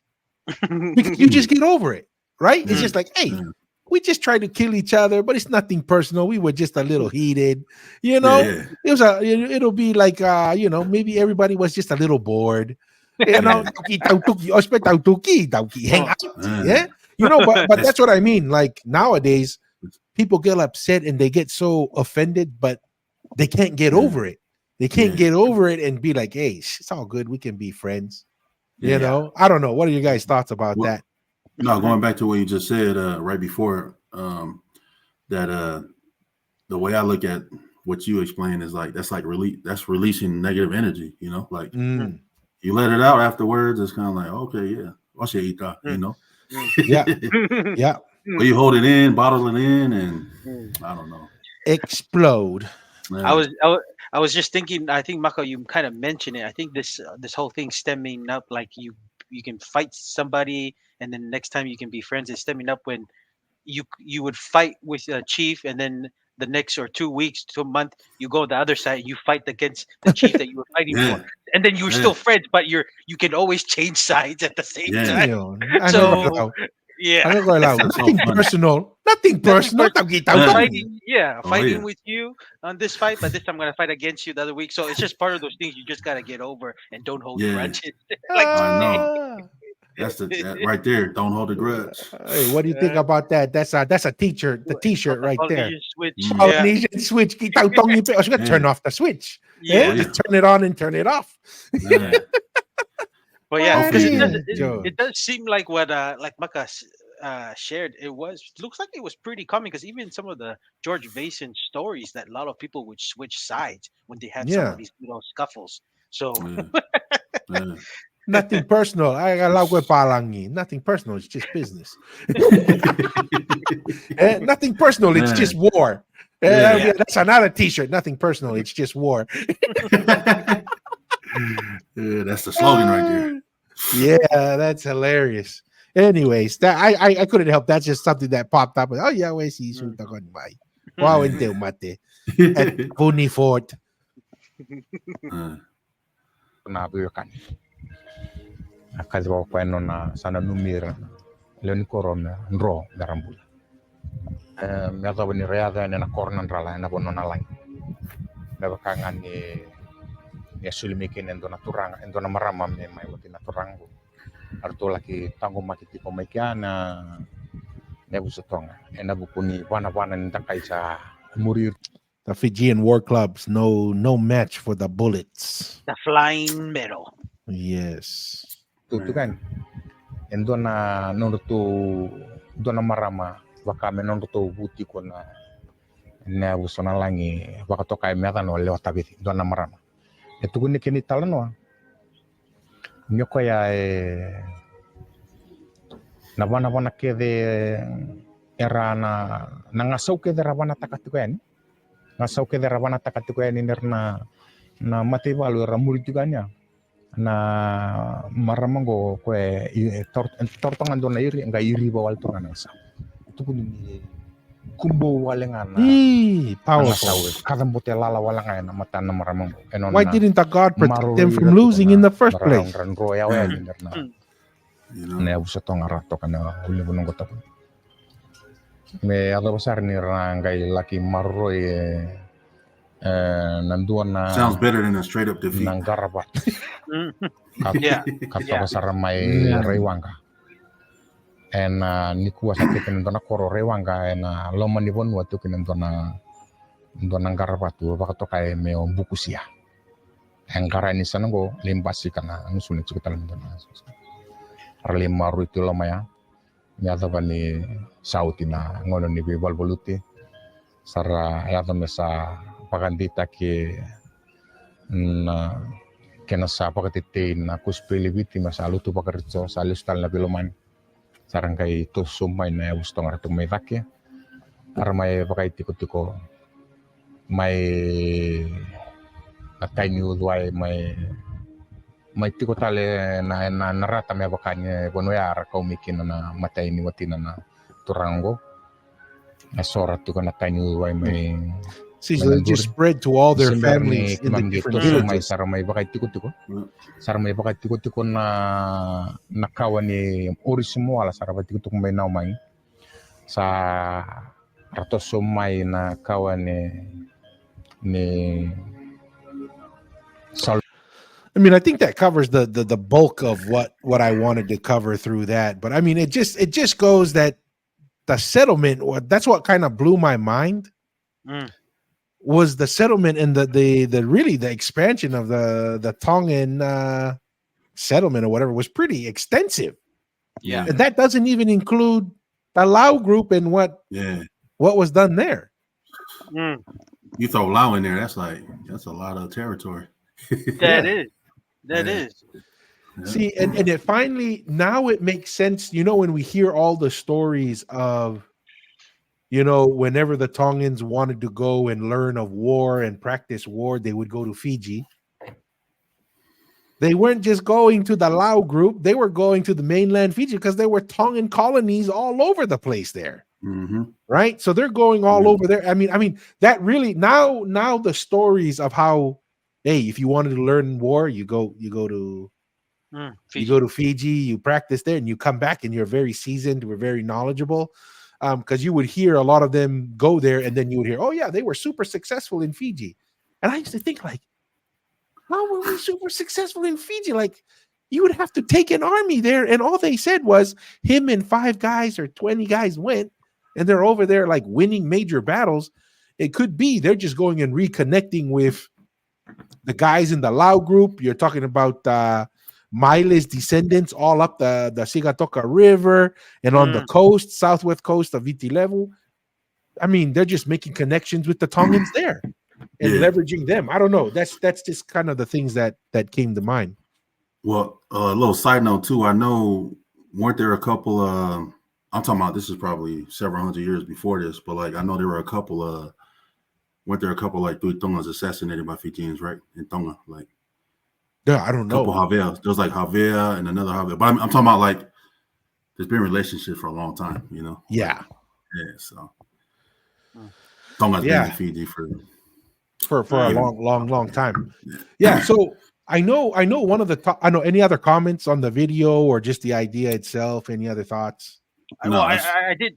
No, I just I increased my knowledge. I didn't know it was that significant. I knew there were some Tongan settlements. I didn't know how significant it was, because I think you showed a map earlier, kind of that whole region of whatever, the Kawariwa, kind of that whole Sitako River, Sigatoka River.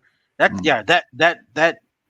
and then even some stories he's saying spreading to Nandi, and why not Lautoka? Like you're talking about the whole southwestern side of the biggest island in Fiji. Have strong ties to Tonga Tapu. Yeah. And stuff. So I increased my understanding definitely of the geographical landscape of Fiji, of where Tongan settlements or influence was pretty strong. Yeah. It's not just the Lao group. Yeah.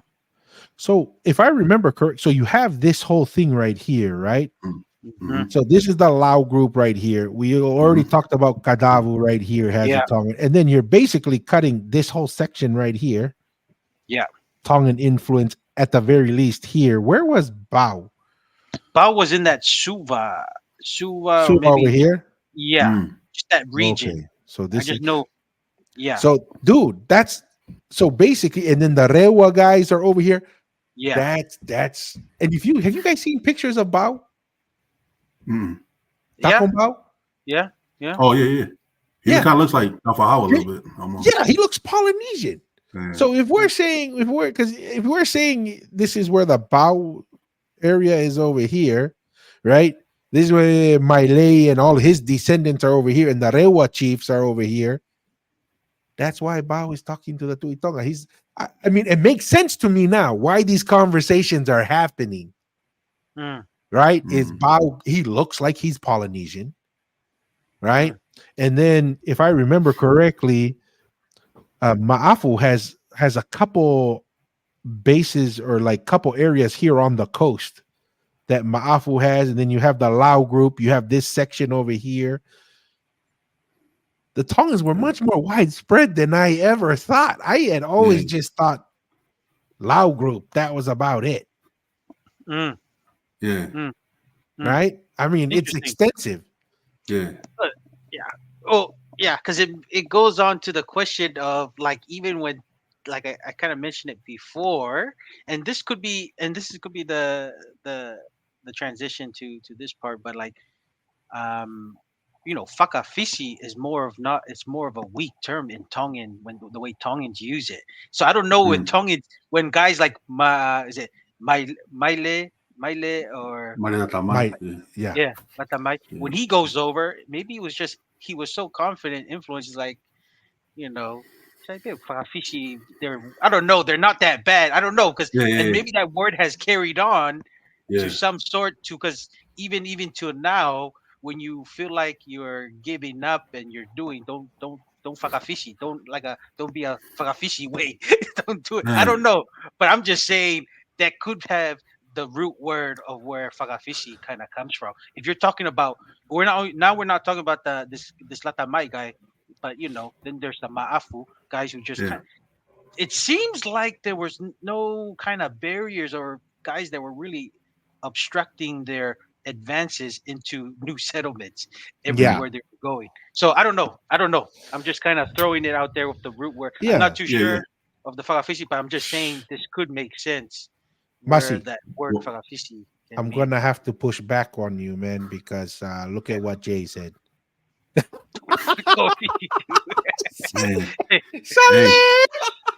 Hey, right there. How Tongan say, David, my malaka. Well, hello, Jay. Like they always say, like they always say in Samoa, Inupolo, alofa kere aku, Jay, alofa. Man. Here we are talking about reality, and Jay comes from it. Yeah. But yeah, that's what I was that's what I was referring to. That I don't know. That's my thoughts on just regarding that history of Tongan, Yeah. just kind of going over. And because, like what you mentioned, through it, there's already a lot of Tongan settlement. Makes sense because Tonga, for the most part, didn't have. It was very socially structured in a way for many years, very peace. So I can understand many males if they want to go and do some fun or just want to, maybe just let out energy. This is the place to go. Yeah. So, I don't know. That's just my thoughts. No, I'll add to what Masi was saying because I don't know if you guys know about we've all heard of Ukalala, right? So Yeah. like Ukalala, we're usually talking about Mariners Ukalala, which was actually the second Ukalala. You know what I mean? But there's a story of how Ukalala first got his name in the first place because Ukalala, my little area of specialty, the genealogy part stems from the Tuikanuk Polu, so like the fourth Tuikanuk Polu, his name was Mataileha Mea. One of his sons' name was Tuitu Yohu, and Tuitu Yohu was the father of the first Ukalala, or Ukalali Malfunga. That's the first one. But there's a story that goes that he ordered his son to go to Fiji, or Maiha Karia Miyai, not to negotiate or anything, but go over there and steal one over there. And they say that's where Ukalala first got his name because Ukalala is not really a Tongan word. But I guess, I don't know what part of Fiji, but the story goes he got to Fiji. Again, it's oral history. Some of it might be true, some of it might not be. But anyways, he got to Fiji, and the Fijian warriors or whatever he was fighting never saw some kind of, because they were used to like guerrilla war tactics. But this is the first time, I don't know if this is in Latu Kefu's book, but it was talking about like first time they seen something called like the Tongans called it Tau Tapuholo Mui or whatever, you know what I mean? They'd say he was just out of his mind, crazy. We never seen anyone like he's gonna fight till he died. But he went over there and fought. Apparently that's where he got his little name or whatever from, and then took some Kalias back to Tonga, you know what I'm saying? But kind of just going to what you're saying, Masi, maybe that's what that Urukalala thought was like, yeah, let's go over here, fight these dudes and take some Kalias and take it back to Tonga, like nothing. I don't know, No, it's kind of interesting because there are certain. I don't know where they happen, but I've heard certain stories similar to what you're saying, Maka, where it was you're not just there to be what's the word I'm looking for?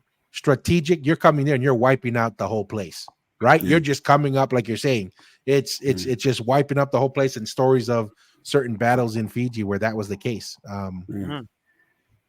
But I'm gonna have to rethink because I've always kind of said like, oh, Fiji is more Melanesian. But the more we're having these discussions and we look all of this, half of Viti level, parts of what's these islands up here called?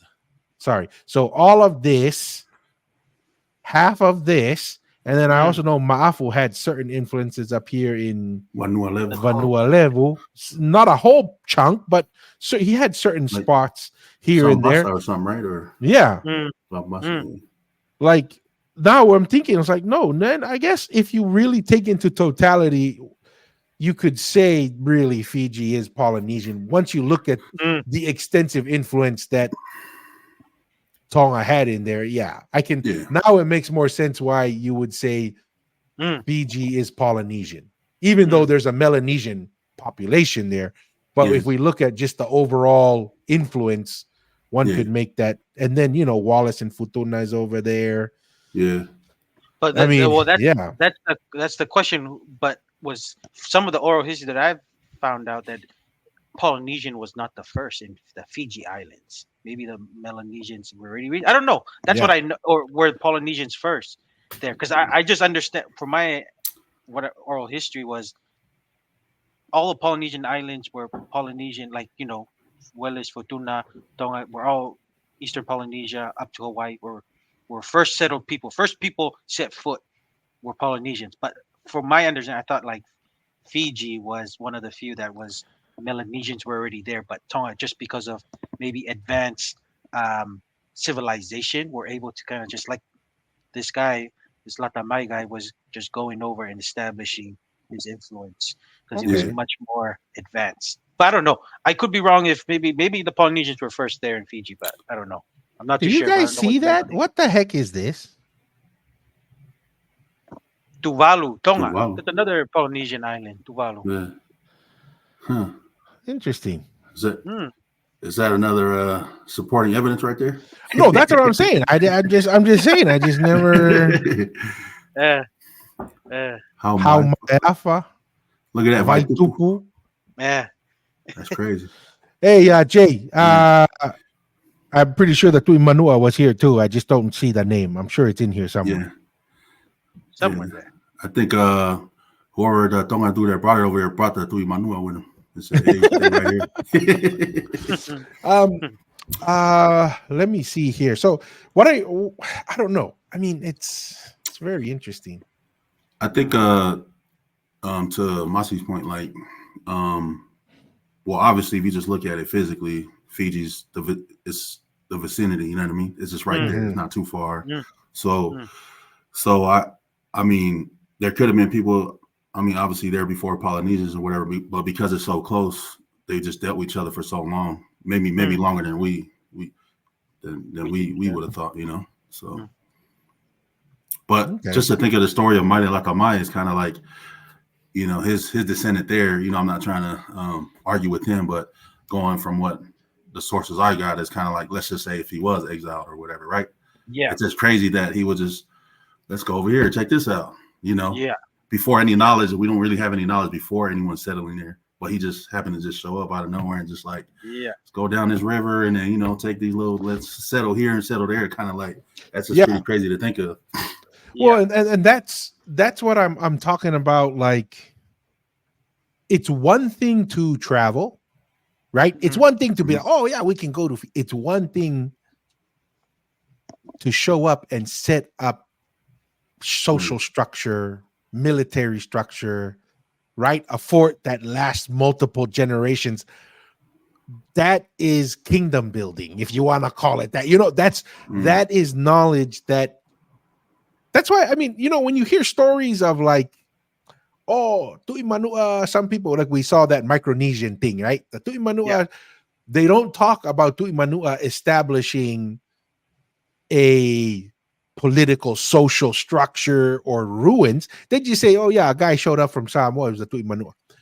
Now, when you talk about the Tui Tonga, it's a whole different thing. There are ruins, there are structure, there are settlements, right? There is constant movement. It's just, it's you just can't put it at the same level, right? I mean, that's what I'm kind of getting to is, yes, you can navigate, you can travel, but to set up a political, a social, and even a militaristic regime or structure, that's the next level. It's different. I mean, to me, that's a different way of looking at the world, right? And the only way you do it is because you've seen it done before.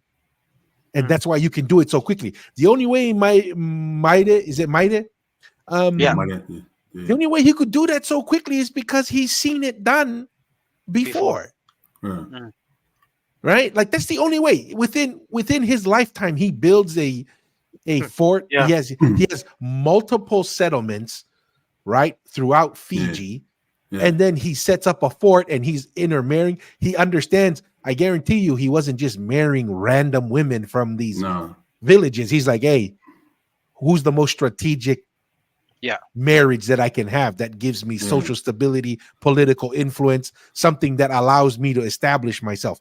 This is the same thing the Europeans were doing when they were marrying between the kings. It was what builds me the best alliance, what resources in these areas that I will have access to. This is what are coming back. That's why I want to do that video with the Saudi Arabian king and Arnold Palmer.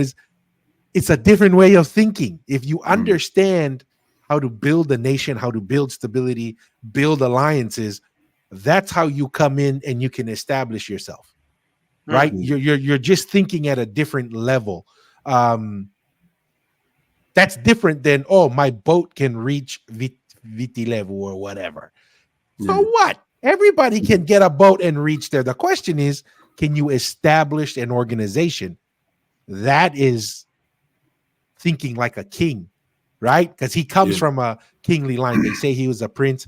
You know, you have an entourage going with you. I mean, that to me is what I'm trying to say is the important part. Everybody's like, oh, the navigation here. Yanna, everyone can fly around the world on a plane today. Not everyone can build a multi-billion-dollar empire like Uncle Donald. That's a different level. Different level. Just because you can fly places doesn't mean you're on Uncle Donald's level. Yeah. I wonder your both thoughts, because it seems like this Maile guy has ties to the Tuikangpolu dynasty. Was he kind of the same thing? Was it kind of the same situation as Ma'afu, or do you think this was a more serious thing that he was kind of banished from Tonga to kind of go, or was this more like a Ma'afu situation? I don't know. So, I don't know. I can. Yeah. Well, I can read you what. So there's a book called Tongan Society at the Time of Cook's Visit. You ever heard of that? It's by a lady named Elizabeth Bott. But a lot of her sources are taken from Queen Salote and other people that she went to. She didn't just make this stuff up. So majority of the book is not really. She just kind of puts it in her words. She's just recording down what she hears. Pretty much. But there's a section that mentions Maile Lakamai, and I'm going to just read exactly what it says in this book. It said that he disgraced himself by seducing Latu Fuipeka, who was like a Tamaha at that time, and was exiled to Fiji. That's what it says about him, and that's it. You know? Okay. So, Tamaha of the Tuitonga? Tuitonga, yeah. Okay. So, yeah, that would get you, you know, if you notice, Nofo Fakasuva, Fakafisi, everything with that kind of behavior, he kind of leads to points to Fiji in one way or another. Okay. No, because I'm not, because I'm more familiar with some, more of the stories of the Tuitonga and the Tuihataga, but I'm not familiar with too much of the Tuikangpolu. So I appreciate that, Maka, because I had no idea. So it seems like his one was a lot more serious than Ma'afu, because Ma'afu was more of that Tongan etiquette of just saying, okay, it's just not good to be here because I don't want to be a barrier or what make things or to kind of divide power. Stuff for how it's gonna take you, so he just kind of does his own. And okay, makes sense. Yeah. Not 100%.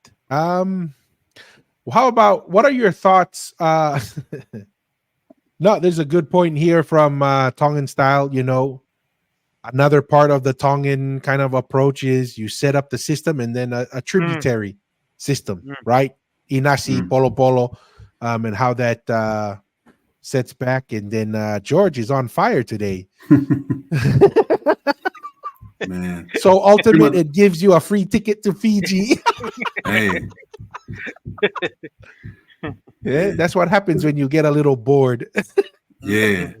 And you guys know the whole Tamaha is like that's probably somebody he shouldn't have been, trying to seduce. But George is just saying he's just being a man of a lot of men do. I messed up, I'm getting kicked out. But I was gonna ask you guys what you thought about or if you have any knowledge of do you know if some of these guys might have been able to speak Fijian or something, right? Because absolutely. This guy's showing up, marrying this girl from this village, marrying this girl. You know what I'm saying? It's kind of like they had to been able to communicate somehow, or got the language down or something. Yeah. No, and I know there's different dialects too. You know what I mean? So yes, Fiji being so big, yeah. And I guess that's another interesting question is just because he's a more prominent name from Tonga Tapu going there, that doesn't mean that there wasn't already pre-existing Tongan influence. Right? You got the people in the Lao group that are speaking Fijian, probably guys going back and forth learning war. Maybe there were already people, because they would say, like with the Tuiha Falatai, they would go and stay with certain villages, and so obviously someone is knowing how to speak Fijian. So I agree, there must have been some kind of connection of some sort. Yeah, it would be cool to just ask your dad to see what he knows, because I know he would know more about those those couple Tuitongas that got it, because there was 2 I know that were assassinated by Fijians. Not the assassination part, but this has to be like around, I'm guessing 1400 or something, but like meaning there definitely was some kind of relationship way before, these guys were even there. But well, and that's what I do know is a lot of times the Tuitonga would have his sister and sister's kids married to Fiji. That was a very common practice. That's what I'm saying. And so that is something that was very common. And one would assume that the Tuitonga doesn't want anyone in Tonga marrying his sister or sister's kids, so that in his own nuclear family, what achy above him from another family. So he would almost always have his sisters and their kids married to Fiji. A lot is what I hear. I'll tell you. So here's where my little genealogy, my actual family come. The whole because you got these names in Tonga like Fila Kepa, Tuila Kepa. You know what I'm saying? And so we have in our little genealogy thing where involving, like that's where it would be cool to talk to your brother Danny, the connection to Fiji, where the whole Fahu thing and all that kind of stuff. But how the first like Tuitonga Fifine, who was the first Tamaha. But some records, I mean, again, your father would probably correct me on this and might know a little more, but like from my understanding, like the first Tuila Kepa was a product of, or was because of a Urakimata or Telea. Telea had a daughter named Sinaita Ilangileka, who was most records agree that she was the first Tuitonga Fifine, and then married to a guy named Tapu Osi from Laos somewhere, I think in Lakemba or something. And then their son's name was Fonomanu, who was considered the first Tuila Kepa, and that's where that line comes from. That's where it comes from.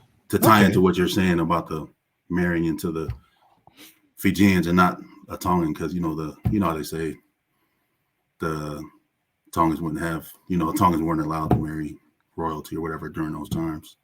Hey, looks like we lost Mr. Masi. Atero. Yeah. Alo masi hetau. Alo masi. Alo masi fisi o. Oh yeah. Otawai. Hey, yeah. I mean, it's interesting. I mean, this was actually. I mean, I was kind of shocked when I saw this video and I was listening to it. I was like, man, this is extensive. Yeah. Right. I mean, this is no little.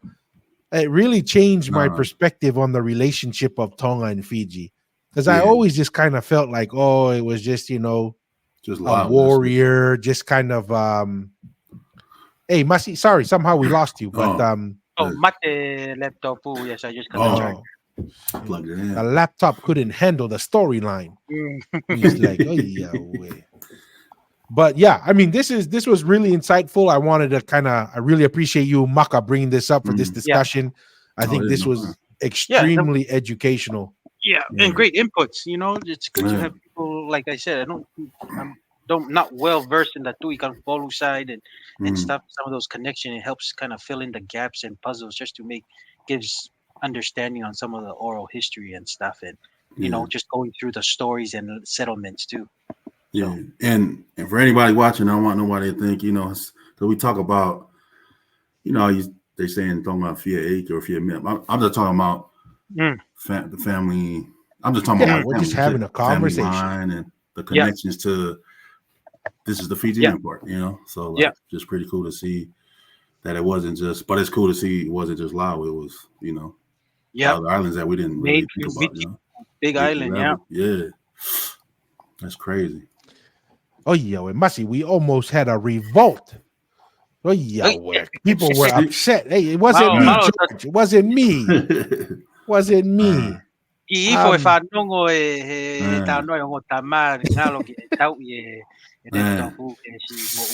Man. My bad, but I'm back. We're back. Well, I have another video that we can watch to kind of close out the live kava session for today. This one is on a positive note. I think this is a Samoan guy who does like fashion design stuff, and he's been pretty successful. I think he had it in like what Saks Fifth Avenue. Some high-end stores have carried some of his designs. I think he grew up in California. Did you know this guy, Maka? It seems like are you familiar with him? No, but I know the story him. and everything. And there's the area he's from apparently is like that he's apparently from is like there's a lot of, with the gang culture, it caused a lot of just like there was a big disconnect between, the Samoans from that area and the Tongans from where I grew up, just because of the gang thing. You know what I'm saying? So, and then it's to a point where some of them never had Tongan friends, never knew how Tongans are, not realizing until they get locked up in prison or whatever, realize like we got to stick together, man. we got to stick together, but it's like we like the same food, we have the same family values, all that kind of stuff. They don't realize it until they get in there. Yeah. Is that still a problem even up to now, Maka? Or is that just back in the day? Or has it been calmed down now? Well, because I've been out here in Salt Lake for a while. It's still, I can't account for every single individual. You know what I'm saying? But you're always gonna get some people. You can't avoid that. That's obvious. Yeah. But I do know it's a lot better now than it was. 10 years ago. Definitely better. But I'm pretty sure it's not like we're all buddy and all friends. But there's people like this guy trying to make a difference, and that's how it should be. You know what I'm saying? Like we should be putting that aside and like work together and how they say get this money, or let's help each other out, get successful, or whatever, you know what I'm saying? Like rather than trying to kill each other, which is crazy. Yeah, it is crazy because it's the same family, it's the same people, you know what I mean? And so I wanted to I think this was a good way to kind of bring it together because Jay, we love you, even though you are out in the stars, we're trying to bring you back in, and who knows? Hey, just in the wild chance that you're right. Regardless, Jay, we appreciate you being here. But let's listen to what his message is and then just kind of have that be our closing thoughts video here. Is that this moment, from a cultural standpoint, especially being here, we made it a breakthrough. I was born and raised here. I never got to build relationships with my Tongan brother and sister. Barry don't know that it wasn't until this year that I met them. We're going to change it. And it was instrumental and symbolic of us coming here, where that pain started. Because out of all people, when we all migrated from the island, it should have been us that teamed up with, congregated with, and built with. We didn't. Unfortunately, so many lives taken because of this nonsense. So I waited, Barry, and kept coming. Because I knew this was going to be symbolic of a change of community. Never has this ever happened here. We're going to change that, especially for you now. I didn't grow up there. And I want you guys to take this as the young one. It's the start of a new journey. Yeah. Dang, so it sounds like it was pretty bad, for a long time. Let's just say, we'll just say lives have been lost like that bad on both sides, and just as a natural reaction, like if you got a loved one that was lost because of this, you're going to have animosity, hard feelings, and it's going to take a while to heal. So that causes a back and forth. But how he was saying, it's going to take, those guys will be the leaders now for the next generation and be like, yo, we need to get together and all that kind of stuff. But it was bad though. For sure. Hey, good on him.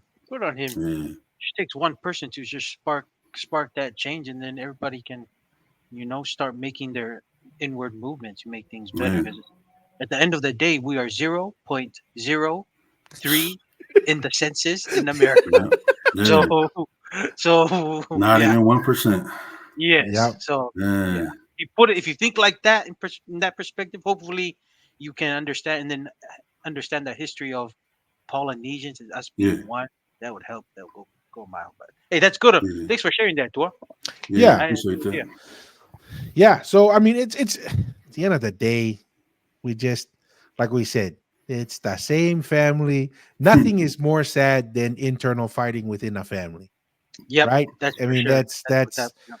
and when push comes to shove, at the end of the day, we're all gonna look around and like you said, we're 0.03% of the population. You find yourself in a tough spot. All of a sudden, you realize, man, these are the guys that I probably should be relying on. Why am I fighting with them? Right? And we all come from the same people, and we were all. I still believe it. We were all one Polynesian nation, and I think that's something we need to remember, something we need to bring back. And I think we're already heading in that direction, in my opinion. Hopefully, it can maintain that momentum. But I thought that was a good way to end it. With that being said, Maka, any closing thoughts? Then Masi, and then we will close out the show. But any closing thoughts, Maka? No, just appreciate you having me on here again, and you and Masi, and thank you for letting me get involved and putting my little inputs, my little 2 cents in it, and appreciate you represent my radar head on the show. You know what I'm saying? And shout out to the Foblanders everywhere. 801 Mile High out in Denver, 310 out in LA. Shout out to all my Fobland people, whoever's watching it later, whatever, but yeah. And like you said, at the end of the day, man, we got to stick together, support each other. 100%. All the polys, or, say polys, is because, what I'm talking about. And at the end of the day, it should be all love, and let's keep it moving forward. So, but yeah, appreciate y'all, man. Malo Maka. Masi. Enjoyed this episode. Always enjoy the inputs from Maka and his perspective. Also enjoy the let's just keep we can always have fun in our little rivalries here and there, because there were scuffles even in the back of the days, but let's just keep that in the entertainment and boxing and the rugby and football and all. Just keep it on that. No need to take someone's life, because at the end of the day, we're 0.03%. In the we got just always keep it fun, because our history has also said we had little scuffles here and there. It wasn't perfect, and that's like a family. No family's gonna be a perfect family. It always little scuffles, but at the end of the day, majority of our journey together is always gonna be a nice settled one when we work together, because we can all rise up together as one. But no, appreciated Tua providing the platform so we can just have a conversation, talk story, and just add whatever input we have, and then maybe help others and take it for what it is. That's just our inputs. But yeah, mahalo. I'm gonna break the rules. Apparently, I'm a rule breaker today. We didn't get to Floyd Mayweather and stuff, but the discussion here reminded me of one last video. Okay. I don't know if you guys have seen this video, right? But I think this summarizes, and it'll be my my video here. But just this is what I think summarizes what we're talking about real quick.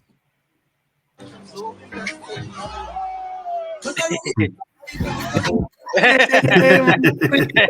we go. Yeah. Hey. That's what we're talking about right there. Right? Nothing wrong with a little rivalry. They're learning how to control the switch right there. Exactly. Little bump off, little shoulder in there, but at the end of the day, same family, same people. Appreciate your time, Maka and Masi. The check is in the mail. You guys are making so much money coming on the show. So appreciate everyone's time. And I was appreciate the opportunity to look into this, Maka, and for bringing it up. And like everyone, appreciate all the viewers. Here we are. We're 30 strong here at 2:00 in the morning Central Time. Really appreciate everyone's support. Once again, Every like, every share, every comment goes a long way. And as always, as we close every program, we say, stay curious. And if your curiosity is eventually leads you to eat some humble pie, like we talked about earlier, if we end up finding out we're wrong, nothing wrong. Nothing wrong with being wrong. What matters is if you're wrong, you accept it and you follow it. We're just seeking the truth. So stay curious, ask the bold questions. And until next time, stay safe. Until the next one. Malo. Malo. Peace.